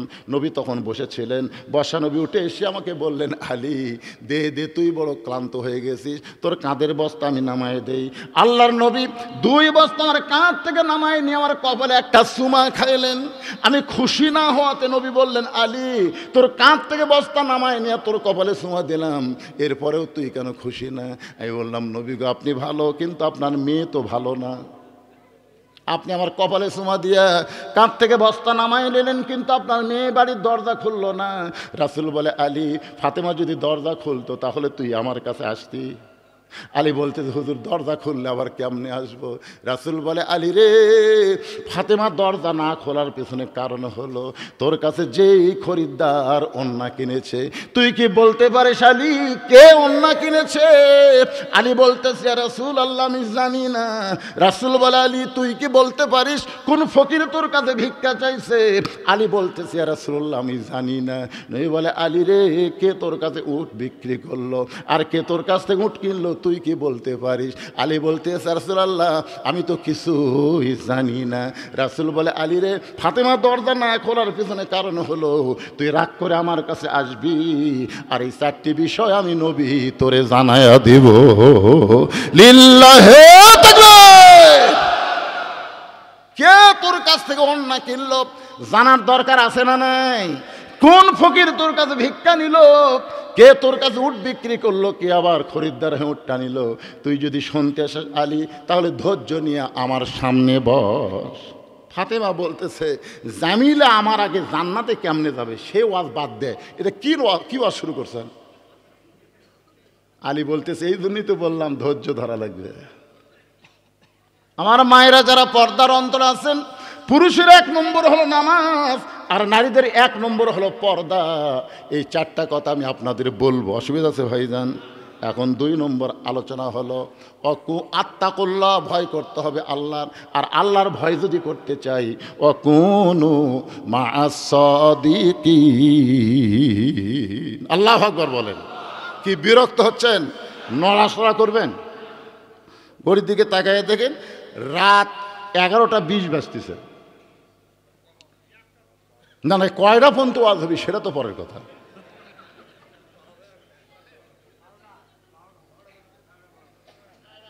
আপনারা বসে আছেন, আপনাদের নিয়ে আমার কোনো টেনশন নেই, কিন্তু খারাপ হওয়া লোকগুলো চিন্তা করি কি দৌড়ি মারে নাকি। এখন আসেন, এটা খুব মারাত্মক কথা ভাইজান। এই যে 2টা পয়েন্ট, আত্তাকুল্লাহ, ভয় করতে হবে কার? আরো জোরে, জোরসে বলুন। কিছুক্ষণ আগে আসরের নামাজ পড়ছে, কিছুক্ষণ আগে নামাজ পড়া জমির ধান দেখবার গেছে, যা থেকে ওপর জমির পানি, নিচে জমির পানি নেই, নিচে জমিটা হর যায় নামাজ পড়া দেখবার গেছে, তারই জমির কি নেই? পানি নেই। চিন্তা করতেছে, ওপরে এত পানি, আমারটার পানি নেই। এভাবে চারিদিকে তাকায় দেখে কেউ নেই। আস্তে করে বসে হাত দেয়াল কেটে দিয়েছে, ওই পানি দিয়ে হাত ধোছে, ধুয়ে আবার দাঁড়ায় চারিদিকে তাকায় বলতেছে, আলহামদুলিল্লাহ কেউ দেখেনি। আপনারা বলেন তো, লোকটা ইমান আছে? আত্তাকুল্লাহর 1 নম্বর ব্যাখ্যা হলো, কেউ না দেখলো আল্লাহ দেখতেছে, এই ভয় তার কলিজার মধ্যে থাকবে। আমাদের বাংলাদেশের মুসলমানের এই ভয়টা কলিজার মধ্যে রাখতে গেলে অকুনু মা'আস সাদিকিন, সত্যবাদীর সাথী হওয়া লাগবে। এখন এই কোনো দিকে তাকান না, এদিকে তাকায় ওয়াজগুলো শোনেন। এই 4টা বলবো তো, কোন খরিদ্দার অন্যা কিনলো শুনবেন না? বলবো তো, কিন্তু সেটা বলার আগে আয়াতটা কমপ্লিট করা রাখবে না। ওয়াকুনু মা'আস সাদিকিন, সত্যবাদীর দল করো, সত্যবাদীর সাথী হও। এখন সত্যবাদী কারা? একজন আমাকে বলতে, হুজুর বাংলাদেশে বহু ইসলামী দল, হুজুর একটা করলেই হলো তো, এত ইসলামী দল, আপনি বলেন তো কোনটা কর্ম? তখন আমি বলতে যে, ভাই কোনো দলের নাম নিলে তুমি আবার মনে করবে আমি ওই দলের ক্যানভাসার। দরকার নেই, কোনো দলের নাম নিচ্ছি না, তোমাকে একটা বুদ্ধি দেই। তুমি দেখো তো বর্তমানে যতগুলো ইসলামী দল আছে, সব দলের ভিতরে কোন দল হাসিনার সময় বেশি নির্যাতন, বেশি কষ্ট, বেশি জেল জুলুমের মধ্যে রাখছিল, সেই দলের নাম কি? আমি নাম বলতেছি না। তখন একজন বলতেছে, হুজুর চরমনের পীর সাহেব হাসিনার বিরুদ্ধে এত কথা বলে কিন্তু ধরে না কেন? তখন আমি বললাম, পাগলা, লাঠি যদি দাদার কোলত চড়ে দাদার দাড়ি ধরে টানে, লাঠি কোলত চড়িস আবার দাড়ি ধরে। একজন বলতেছে, কে ভাই এই যে আপনি দাড়ি ধরে টানতেছে আর কান সারাতে একটা চর দিবার পারেন না? তখন বলতেছে, না রে আমার লাঠি হয় ভাই রে। ইসলামের দলের মধ্যে যারা লাঠি তাদেরকে বাতিল কিছুই বলবি না। আমি নাম বললাম না, পরে আপনারা চিন্তা করবেন অকুন মা সদিকিন, কোন দলের সাথে থাকা লাগবে। নাম ধরবেন কেন? আধা কথা আদম বোঝে, সার রাত কইলেও গাধা বোঝে। যেরকম সার রাত কইলেও গাধা বোঝে নাকি? ব্রিজের উপরে গিয়ে মালিক বলতেছে, গাধা এই ব্রিজের তলে হলো গোমরাহি নদী, আর ব্রিজ হলো হেদাত। হেদাত দিয়ে বাজারে যাওয়া লাগবে, বাজার থেকে আবার হেদাত দিয়ে বাড়ি যাওয়া লাগবে। ব্রিজ হলো হেদাত আর নদী হলো গোমরাহি। মালিক গাধাকে বুঝাচ্ছে। গাধা খান বাজারে 2 মণ চিনি গাধার পিঠের উপর তুলে দে, পিঠে পেটে বান্ধা দিয়ে মালিক বলতেছে, ও গাধা হেদাত দিয়ে বাড়ি যাবি, খবরদার গোমরাহির মধ্যে যেন নামিস না। গাধার পিঠে 2 মণ চিনির বস্তা দিয়ে মালিক বলতেছে, ওই ব্রিজ হলো হেদাত, নদী হলো গোমরাহি, খবরদার ব্রিজ দিয়ে যাবি না। গাধা নদী পর্যন্ত আইসা ওই চিনির বস্তার কারণে গাধার গাও ঘামে তৃষ্ণা লাগছে। আপনার বলেন তো মালিকের বাড়ির পানি আছে না নাই? কিন্তু গাধার নজর গোমরাহির দিকে চলে গেছে, নদীর দিকে। গাধা বলতেছে, একটুখানি কষ্ট করে নদী গোমরাহির পানি খাবো, হেদাত দিয়ে বাড়ি যাব। একটুখানি কষ্ট করে নিচে নামে গোমরাহির পানি খাবো, হেদাত দিয়ে বাড়ি যাব, এই মনে করে গাধা যখন নদীর কিনারায় গিয়ে পানি খাবার চায়, আপনার দেখবেন গাধার এই জায়গার মুখ থুতনি একটু লম্বা। থুতনু কি? থুতু দেখেননি? থুতু থুতু থুতু একটু লম্বা, যেই পানি খাবার গেছে থুতু লেগে পানি ঘোলা। গাধা কয়, কষ্ট করে যখন নামছি ঘোলা পানি খামো, আর একটু নামবো। আপনারা বলেন তো হেদাত দিয়ে যায় মালিকের বাড়ির পানি আছে না নাই? কিন্তু ওই থুতু দিয়ে ঘোলা হয়ে গেছে। 2 পাও যেই নামাজে, পাও দুটো যেই নামাজে ঘোলা আরও বেড়ে গেছে। গাধা কয়, 2 পাও যখন নামাছি আমি টলটলাই খামো, ঘোলা খামো না। এই 2 পাও তুলে 4 পাও যখন নামাজে ভাই পানির ঘোলার এরিয়া বেড়ে গেছে। ওই তো সামনে পরিষ্কার দেখা যায়, ওর পিঠের উপর যে কি আছে ওইটার দিকে খেয়াল না করে ওই সামনে যাতে যাতে এখানে পরিষ্কার পানিও খাচ্ছে, পিঠ ছাড়া দেয় ওজন কমা যায়, পিঠ ছাড়া দেয় ওজন কমা দেয়। তখন গাধা কয়, কে রে এতদিন মালিক আমাকে ভুল বুঝেছে রে, মালিক আমাকে ভুল বুঝেছে। হেদাতের মধ্যে কষ্ট রে, গোমরাহির মধ্যে কোনো কষ্ট নাই। মানে যতই নিচে যায় চিনি গোলা গোলা ওজন কমা যায়। গাধা কয়, আবার কষ্ট করে হেদাত তোটম মারমো সাঁতার।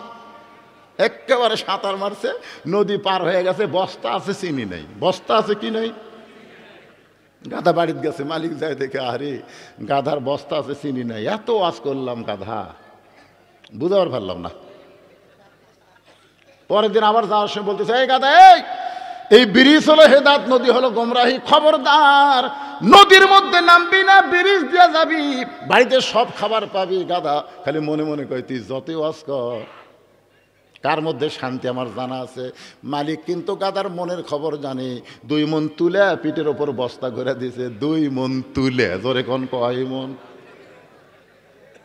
2 মণ তুলার বস্তা নিয়ে গাধার আরো শরীর গরম হয়ে গেছে। আগের দিন গাধার চিন্তা ভাবনা করে নামছে, কিন্তু আজকে আর চিন্তা ভাবনার দরকার নাই, কারণ যত নিচে যাবে ততই শান্তি। গাধা এক টানে মাঝখানে যেই গেছে। গতকাল গোলা গোলা বার হচ্ছে, আর আজকে সোঁত করে ভিতর ঢুকতেছে। 2 মণ তুলে 20 মণ হচ্ছে। গাধার সাঁতার দিবার পারে। মালিক বলে, গাধা রে তুই গাধা হয়ে মালিকের সঙ্গে সিটারি করলি, এত বুঝাইলাম ব্রিজ হলো হেদাত, নদী হলো গোমরাহি, এরপরে হেদাত দা বাদ দিয়া তুই গোমরাহির মধ্যে নামলি। আমরা হলাম আদম সন্তান, আদা কথায় আমরা বুঝবো, গাধার মতন এত বুঝান লাগবে না। ধরে কোন কথা ঠিক কি না? অকুনো ও মা সাদিকিন। আল্লাহ রাসূল বলে, আলী যে ফাতেমার ওন্না কিনেছে সেইটা দুনিয়ার কোনো খরিদ্দার নয়। ফাতেমা হলো পর্দানিশী, আর পর্দানিশী নারীর ওন্না দুনিয়ার কোনো মানুষ কিনা আল্লাহ পছন্দ করে নাই। এই কারণে আল্লাহ নিজে খরিদ্দার হইয়া, নিজে স্বয়ং খরিদ্দার হইয়া একটা ফেরেশতাকে মানুষ বানায়া তোমার কাছে ফাতেমার ওন্না 6 দিরহামে কিনে, ওই ওন্নাটা রাসূল বলতেছে বর্তমানে আল্লাহ জান্নাতের মধ্যে যত্ন করে রাইখা দিয়েছে। আচ্ছা ঠিক আছে, আপনার ব্যাগ পাঠান, ব্যাগ দিয়ে দেন, আমার ওয়াজও চলবি, ব্যাগও চলবি। আপনারা কি বুঝতে পারতেছেন? একবার ব্যাগ দিছে, তখন এই সামনে কয়টা লোক আসছিল, পিছনের লোকগুলো হচ্ছিল না, এরাও এত আসছিল না। এই মাদ্রাসার উন্নয়ন করে একজনও তার উঠা বসা করেন না, প্যারালাইসিস কিন্তু রোগ হবে। হ্যাঁ, আপনারা কি মনে করতেছেন যে আলী একটা দিয়ে কয়টা পাবে? 1 টাকা দিয়ে কয়টা পাবে? 10টা। 1 দিরহাম দিলে কয় দিরহাম? আল্লাহর কোরআনকে বিশ্বাস করার কারণে পাইছে কি পাইনি? জোরে কোন পাইছে কি? কথা বলেন। 6 দিরহাম দিয়ে 7 দিরহামে 2 বস্তা খাবার নিয়ে যাচ্ছে, তার মানে কি? আপনারাও বিশ্বাস করেন 100 টাকা দিলে 1000 টাকা পাবেন, 1000 টাকা দিলে 10,000 পাবেন, আজকে না পালে কাল সকালে পাবেন। যখন বলে হুজুর কেমনে পাবো, কেমনে পাবেন? আগামীকাল মোটর সাইকেল নিয়ে পদ্মতলা বাজারে যাওয়ার আগে ভুটভুটির সাথে বাজা আপনার অ্যাক্সিডেন্ট হবে, একটা পা যাবে, একটা হাত যাবে, 50,000 টাকা খরচ হবে। কিন্তু আজকে যদি আপনি 1000 টাকা দান করেন, ওই আগামীকালের বিপদ থেকে আল্লাহ পাক আপনাকে বাঁচাবে। আপনি জানেন আগামী মাসে আপনার 17 বছরের বুলবুলি মেয়েটা একটা ভ্যানালার সাথে প্রেম করে বাড়ি হয়ে যাবে, আপনি জানেন? জানেন না তো। আজকে আপনি 1000 টাকা দিবেন, ওই প্রেম আপনার মেয়ে ভুলে যাবে। আপনার ছেলে এই যে কতগুলো ছেলে আছে আড়িয়ার মতন R15 মোটর সাইকেল প্যাকেল এই এই এই এই করতেছে, ওই যে বাজে মোর বিষয়টা আপনি জানেন। আর সাথে সাথে তার উদ্দল বালা, আজকে আপনি দান করেন, 1 বছর আপনাকে ডাক্তারের কাছে যাওয়া লাগবে না। সুবহানাল্লাহ বলেন। এই জন্য বিশ্বাস করবেন, আল্লাহর কোরআনকে বিশ্বাস করার দরকার আছে না নাই? আম্মা সাইলা ফালা তানহার, আলী তো বলতে পারে আমার বাড়ি খাতান হোতান না খায় কান দিচ্ছে, শুয়ে আছে, আমি ফকির দেবো না রে। কিন্তু আল্লাহর কোরআনকে বিশ্বাস করে একে একে 6টা দিরহাম দিয়ে দিলেন। সে আল্লাহর কোরআনকে বিশ্বাস করে কোরআনের মাহফিলে, কোরআনের মাদ্রাসার জন্যে আমি 100 জন আল্লাহর বান্দা চাই। এই মাদ্রাসায় একটা করে কোরআন শরীফ দেবেন। যাদের বাপ মা কবরে গেছে, এই কোরআন দেওয়ার কারণে আল্লাহ বাপ মার কবরকে জান্নাতের বাগান বানায় দিবে। 100 জন আল্লাহর বান্দার কাছে 100টা কোরআন শরীফ, এক কোরআন শরীফ মাত্র 500 টাকা। আপনি 500 টাকা দিবেন, নবীর মাদ্রাসায় একটা কোরআন শরীফ দেওয়ার সওয়াব আল্লাহ আপনার আমল নামায় দিবে। সবচাইতে বড় দান নবীর মাদ্রাসায় একটা কোরআন। এই কোরআন শরীফের উপর কোনো দান নাই। আপনাদের মধ্যে কারো 500 টাকা নাই? বিশ্বাস করেন ভাই, বিশ্বাসে মিলাই বস্তু, তর্কে বহুদূর। আপনি বিশ্বাস করেন, ডাক্তারের কাছে যাওয়া লাগবে না। বিশ্বাস করেন, আপনার উপর আসমানি কোনো গজব, জমিনি কোনো গজব আসবে না। 500 টাকা দেন, সবচাইতে বড় দান নবীর মাদ্রাসায় একটা কোরআন। এতগুলো মানুষের মধ্যে কোন আল্লাহর পাগল দৌড়ে এসে 500 টাকা দেবেন? ওর দেখা দেখি যত লোক দান করবে, প্রত্যেক লোক দানের একটা সবের অংশ আল্লাহর আমল নামায় দিবে।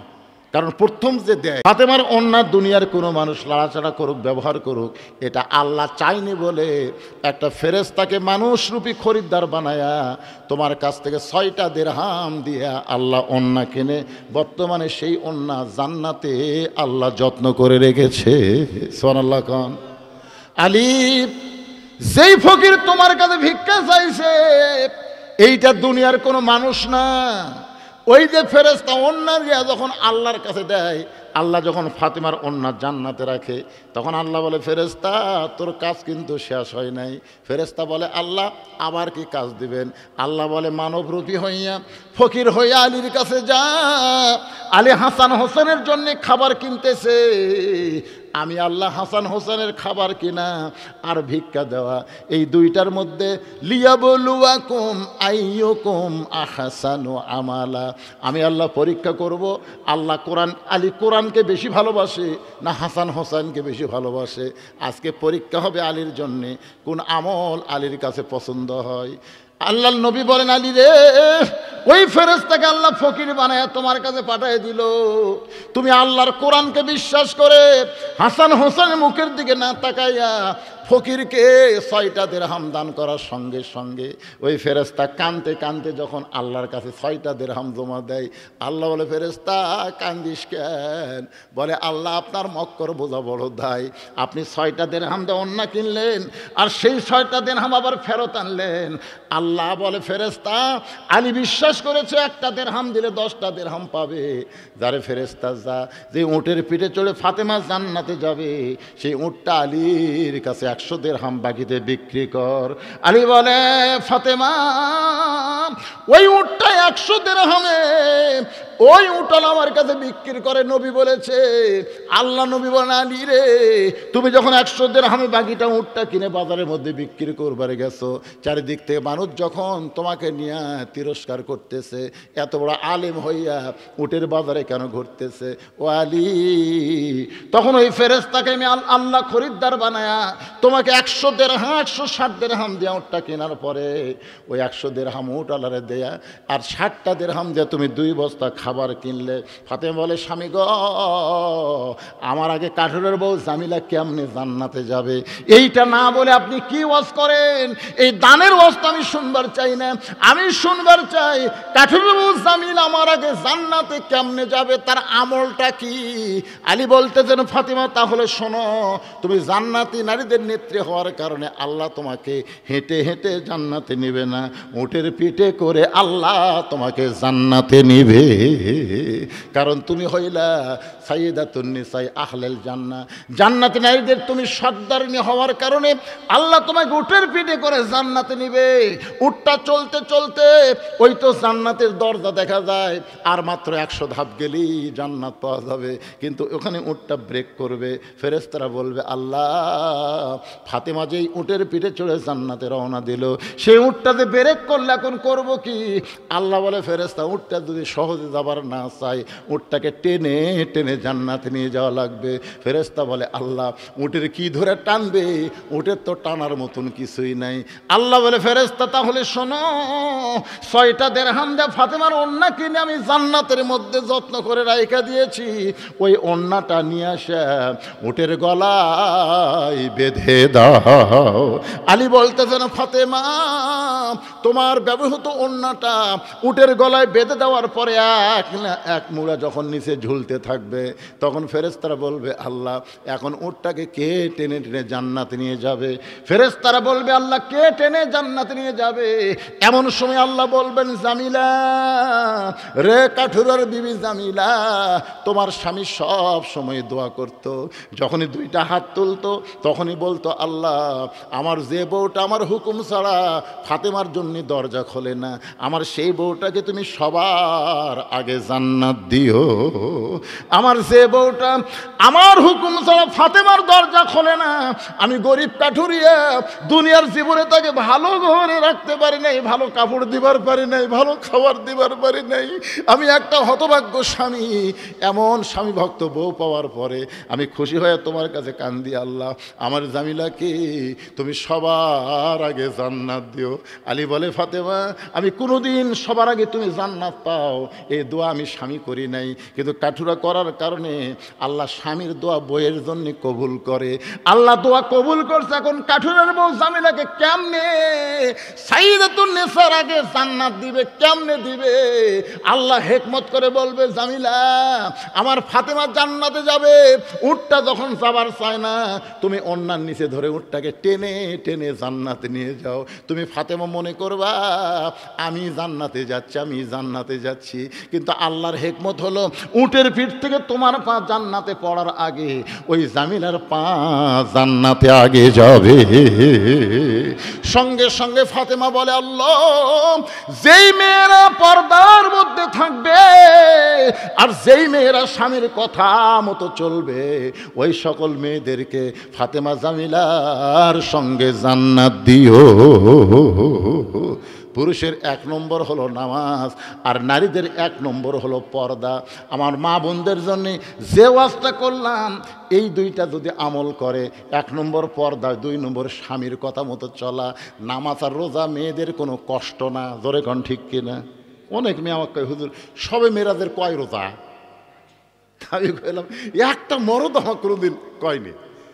এই মেয়েরা আমি কইলাম বাবা মেরাজের কোনো রোজা নাই। কি কোন হুজুর, আমার নানি থাকছে দাদি থাকছে, এই পাগলি আগেকার হুজুরা খয়নি দেখে মেরাজের কোনো রোজা নাই রে, সবে বরাতের কোনো রোজা নাই রে পাগলি, আরাফাতের রোজা আছে, প্রত্যেক মাসে আয়ামবেদের 3টা করে রোজা আছে, রাসূল সোমবারে রোজা রাখছে, তুমিও রাখতে পারো। জোরে কোন কথা, ঠিক কথা বলেন। মেয়েরা কিন্তু রোজা নিয়ে খুব পারদর্শী, আর নামাজে তাদের কোনো অসুবিধা নেই, কিন্তু এই দুটাত এই স্বামীর কথা তো শুনবি না। আপনাদের বউগুলা শোনে শোনে মাশাআল্লাহ। তবে প্রেমিকা প্রেমিকের যেরকম কথা শোনে, বউ সেরকম স্বামীর কথা শোনে না। কে কয় শোনে? বিয়েই করেনি, তাই করছে শোনে শোনে, ওই বিয়েই করেনি। বিয়া করে বাবা, মালটা কি তখন বুঝবি।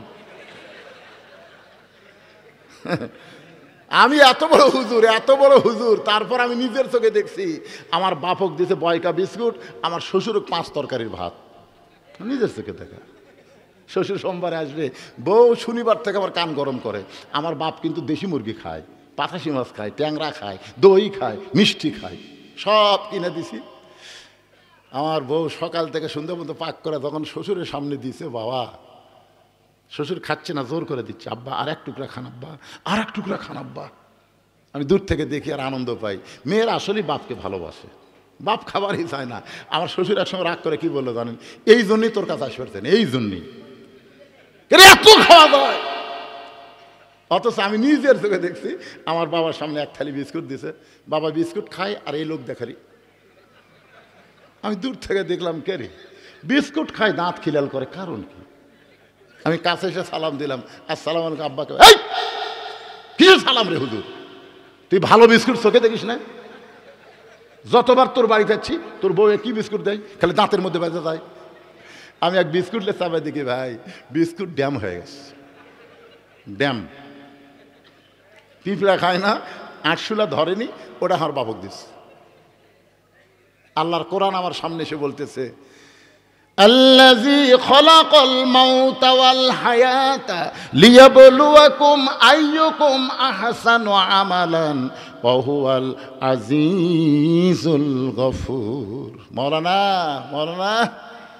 আল্লাহ তোকে নেক আমলের পরীক্ষা করবি, এই সময় তোর কি আমল? তোর বাপক বয়কা বিস্কুট দিছে রে, দাঁতের সাথে বাজা গেছে, কি করবো হুজুর? জান্নাত যাব না? তখন আমার বিবেক বলল, যা হেকমত কর। হেকমত করার জন্য আমি ঘরের মধ্যে গিয়ে এটার নামই হেকমত। আর বউ দৌড়ে এসে কয়, তোমার হুঁশ নাই, তোমার শরম নাই, তোমার বাপ বিস্কুট খাচ্ছে। মনে মনে করছে আমার বাপ যে কি মাল খাচ্ছে সেটা থামছে। আমার এই কুকিলের মতন করার কারণ হলো তো বউ করলাম একটা হাসি দেয়া, এর নাম হলো হেকমত। ওই সময় রাগ চলবি, তাই বাপ বসে আছে বিস্কুট খাচ্ছে, রাগ চলবি না তো। বউ যেই ঘরের মধ্যে গেছে, খপ করে দরজা লাগাতে সিটকি তুলে দিছি। আব্বা কয়, রে হুজুর আমি বসে থাকছি, বউ তুলে সিটকি লাগিয়ে দিলি। আমি বললাম, বাবা আপনি একটু ধৈর্য ধরেন, বাবা আমাকে আমল করবার দেন তো, আমাকে সুন্দর আমল করবার দেন। আইয়ুকুম আহসানু আমালা, সুন্দর আমল। বাপ মনে মনে সিটকি লাগাতে তুই সুন্দর আমল করবো, বাপ কি বুঝার হচ্ছে তাই? আমি সিটকি লাগাতে এই জায়গাতে হাত দিন, কে রে ফকুন্নি, তুই কি মনে করছিস তুই যদি সকালে মরিস বিকালে বিয়ে করবো? কি মনে করছিস কালো হুজুরতে আমার দাম নাই? বাংলাদেশের অধিকাংশ মেয়ে মানুষ আমার ভক্তরে, তোকে সারা দিলে বইয়ের অভাব নাই, তুই মরে গেল বইয়ের অভাব নাই। কিন্তু যেই লোকটাকে তুই বয়কা বিস্কুট দিছিস, ওই লোকটা যদি মারা যায়, কিয়ামত পর্যন্ত কানলে আমি আর বাপ পাবো না রে।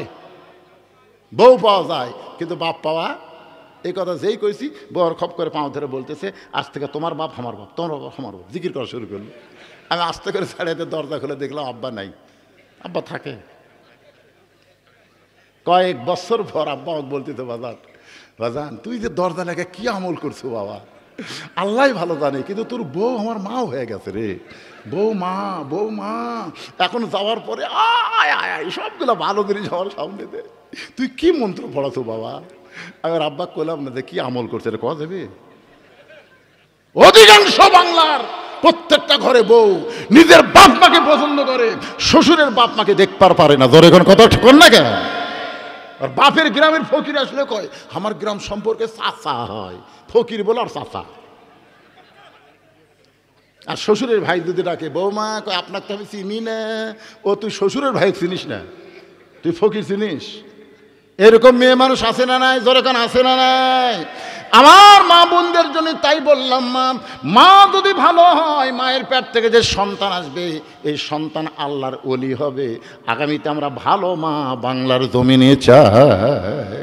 সে ভালো মা হবার গেলে দুইটা আমল, একটা হলো পর্দা, আর একটা হলো স্বামীর কথা মতো চলা, নামাজ আর রোজা করবে। 8টা জান্নাতের দরজা আল্লাহ খুলে দিবে, যে কোনো দরজা দিয়ে মহিলা জান্নাতের মধ্যে প্রবেশ করবে। আর পুরুষ মানুষের 1 নম্বর হলো নামাজ। যার নামাজ আছে তার সবই আছে। আল্লাহ কোরআনে বলেছেন, ইন্নাস সালাতা তানহা আনিল ফাহশাই ওয়াল মুনকার। একমাত্র নামাজই পারে মানুষকে যাবতীয় ফাহিশা পাপাচার থেকে হেফাজত করতে। আপনার বলেন তো, বর্তমানে যুবকদের হাতে যে মোবাইল বর্তমানে আছে, এই মোবাইলের মধ্যে সব আছে না নাই? কথাখান আছে না নাই? যারা নামাজ পড়ে না, বেনামাজি, এরা রাত 10টার পরে দরজা জানলা বন্ধ করে মনে করবে বাপ মা ঘুমায় গেছে, এই সুযোগে দরজা বন্ধ করে আমি এখন অশ্লীল ভিডিও দেখবো। কেউ তো চেতন নেই, কেউ চেতন নেই। ওই কম্বলের মধ্যে মোবাইল চালু করে দেখতেছে, আর 2 কান্দে ফেরেশতা বলে, আল্লাহ কি বিপদের মধ্যে পড়লাম। আল্লাহ এই ল্যাবের মধ্যে যে কাম শুরু করছে, এর কান্দত আমরা থাকবার চাচ্ছি না। আল্লাহ আল্লাহ এর কান্দত থাকবার চাই না। এই শয়তানের কান্দে থেকে আমরা কি লিখবো? আর ওই যুবক যদি 5 ওয়াক্ত নামাজ পড়ে, যুবক চিন্তা করবে দরজা জানলা বন্ধ করে কোনো লাভ নাই, কেউ না দেখলেও আমার আল্লাহ দেখতেছে। এই জন্য পুরুষ মানুষের নামাজ যদি থাকে ভাইজান, ওই পুরুষ খারাপ হওয়ার আর কোনো চান্স নাই।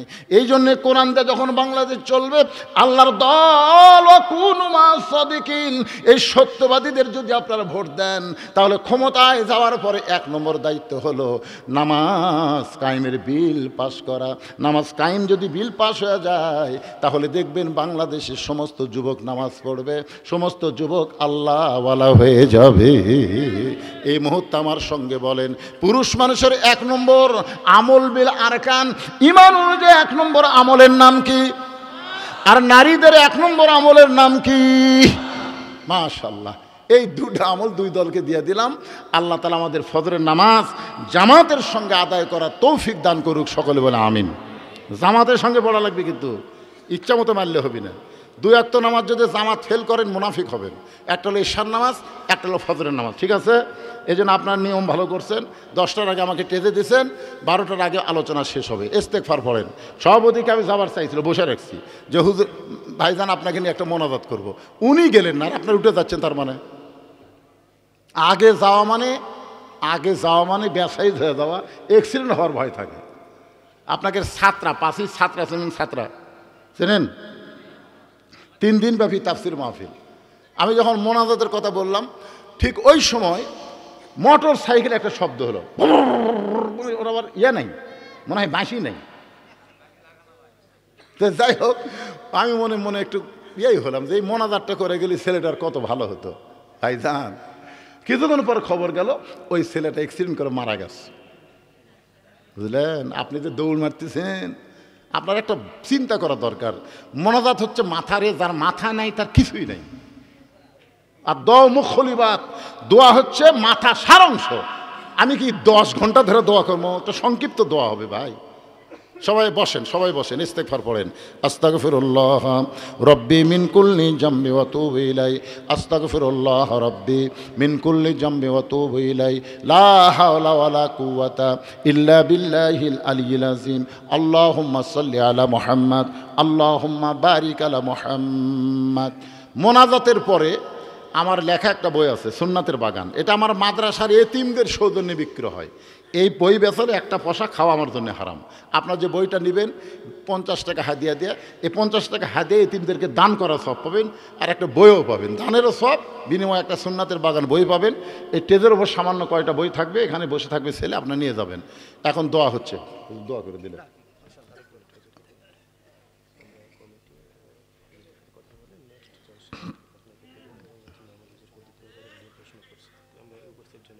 কিসের কয় তারিখ? 15 জানুয়ারি 2026 রোজ বৃহস্পতিবার। আল্লাহ যদি হায়াতে রাখে, আগামী 26 সালের কত জানুয়ারি? 15ই জানুয়ারি আবার এই মাহফিল হবে ইনশাল্লাহ। আমি অধম সেখানে থাকব, আগে যে বক্তা ওয়াজ করছে সেও থাকবে, যদি আল্লাহ হায়াতে রাখে। আগামীকাল পর্যন্ত বাঁচার গ্যারান্টি নেই, তারপরে যদি আল্লাহ হায়াতে রাখে আবার দেখা হবে ইনশাআল্লাহ। আল্লাহুম্মা আমিন। আল্লাহুম্মা আনতাস সালাম ওয়া মিনকাস সালাম তাবারাকতা ইয়া যাল জালালি ওয়াল ইকরাম। আয় আল্লাহ তাআলা, সেই মাগরিবের নামাজের পর থেকে এত রাত পর্যন্ত তোমার পাগল বান্দারা আরামের বাড়ি ঘুমকে বাদ দিয়া কোরআন হাদিসের মহব্বত কলিজার মধ্যে নিয়ে এই জান্নাতের বাগানে বসে বসে কোরআন হাদিসের আলোচনা শোনার শেষে আমি গুনাহগারের সঙ্গে রহমতের দরজায় ফকির হয়ে দোকানা হাত তুলেছি। আল্লাহ মেহেরবানি করে আজকের এই মাহফিল আমাদের সকলের হেদায়েতের জন্যে, নাজাতের জন্যে, জান্নাতের জন্যে কবুল করো। এই মাহফিলের শুরু থেকে শেষ পর্যন্ত যত আলোচনা হয়েছে আল্লাহ, এর মধ্যে যদি ত্রুটি হয়, ভুল হয়, মাফ করে দাও। এর যা হাদিয়া মঞ্জুর করো। সোনার মদিনায় নবী পাকের রওজা মোবারকে আল্লাহ কবুল করে নাও। তামাম আম্বিয়ায়ে কেরাম, আসহাবে কেরাম, তাবিনে কেরাম, তাবা তাবিনে কেরাম, আউলাই কেরাম, পীর মাশায়েখ, বুজুর্গানে কেরাম, তামাম পৃথিবীর মাটির নিচে যত মুমিন মুমিনাত শুয়ে আছে আল্লাহ, সকলের আরওয়াফের হাদিয়া কবুল করো। আল্লাহ আমরা যারা হাত তুলেছি, আমাদের জনম দুঃখনী মা যাদের কবরে চলে গেছে, ছোট্ট একটা শব্দ হলো মা।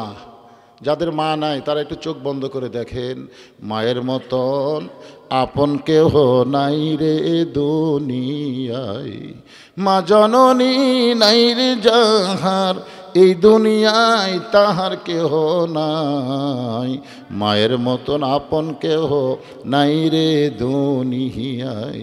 এই দরদের মা যাদের কবরে চলে গেছে আল্লাহ মেহেরবানি করে মায়ের কবরকে জান্নাতের টুকরা কবুল করো।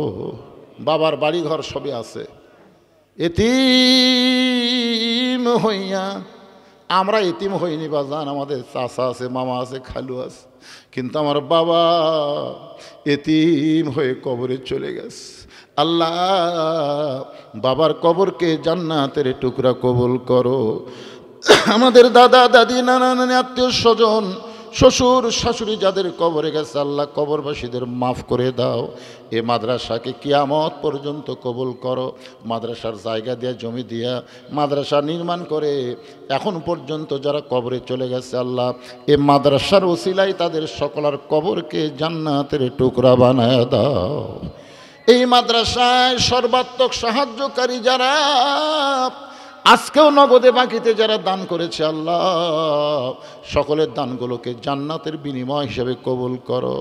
আবার দুই পাশে দুইজন সভাপতি বসে আছেন, আজকের মাহফিলের সভাপতি আবার মাদ্রাসার সভাপতি। আল্লাহ দুইটা সভাপতিকে দুনিয়াতে যেমন সম্মান দিয়েছেন আখিরাতে তেমন সম্মান দিয়ে তাদের জান্নাতি কবুল করে। আজকের মাহফিলের সহসভাপতি, মাদ্রাসার সেক্রেটারি, কেশিয়ার সদস্য যারা, এ মাদ্রাসার হিতাকাঙ্ক্ষী যারা আল্লাহ সকলকেই জান্নাতি কবুল করেন। মাদ্রাসার মোহতামিম, মাদ্রাসার ওস্তাদ, মাদ্রাসার তালবে ইলম যাদের মাথায় পাগড়ি পরানো হলো হক্কানে হাফেজ আলেম হিসাবে তাদের কবুল করেন। আল্লাহ অত্র এলাকার সব মানুষকে এই মাদ্রাসার হিতাকাঙ্ক্ষী বানায়া দেন। এই মাদ্রাসাকে অত্র এলাকার জন্যে অন্ধকারে নূরের আলো হিসাবে কবুল করে নেন। আল্লাহ আমার মা বোনেরা পর্দার অন্তরালে বসে বসে ওয়াজ শুনেছে, আবিদা সালিহা পদ্মানিশি কবুল করে, মা ফাতেমার চরিত্র দান করে দেন, জামিলার মতন স্বামী ভক্ত হওয়ার তৌফিক দিয়া দেন। আমি অসুস্থ, আল্লাহ আমার মতো যারা অসুস্থ হাত তুলেছে আল্লাহ সুস্থতার নিয়ামত দান করে দেন। এখন একটা মিনিট ভাই, একটা মিনিট একটু মন এদিক সেদিক না দিয়ে চোখ বন্ধ করে চিন্তা করেন, কত মানুষের জানাজার নামাজ আমরা পড়েছি, এই দুই হাত দিয়ে কত কবরে মাটি দিয়েছি। একদিন মসজিদের খাটনি আমার বাড়ির আঙ্গিনায় চলে আসবে, বড়ই পাতার গরম পানি দিয়া আমারে গোসল করাবে, রঙিন কাপড় খসাইয়া সাদা কাফনের কাপড় আমাকে চকলেটের মতন মুড়ায় ফেলবে, মরে যাব, আমরা সবাই মরে যাব। যেদিন আমাদের মৃত্যু হবে দিনটা যেন জুমার দিন হয়, মাসটা যেন রমজান মাস হয়। ইমানের সাথে ইজ্জতের সাথে দুনিয়া থেকে বিদায় নেওয়ার তৌফিক দিও। ফিলিস্তিনের মুসলমানকে আল্লাহ হেফাজত করো আল্লাহ। পৃথিবীর মানচিত্র থেকে ইহুদিকে ধ্বংস করে দাও আল্লাহ। আল্লাহ আমার বাংলাদেশের প্রতি খাস রহমত করো। যে কোরআন শুনতে এত ভালো লাগে, সে কোরআন দেয়া বাংলাদেশ চলবে, আমাদের সকলকে দেখার তৌফিক দিয়া দিও।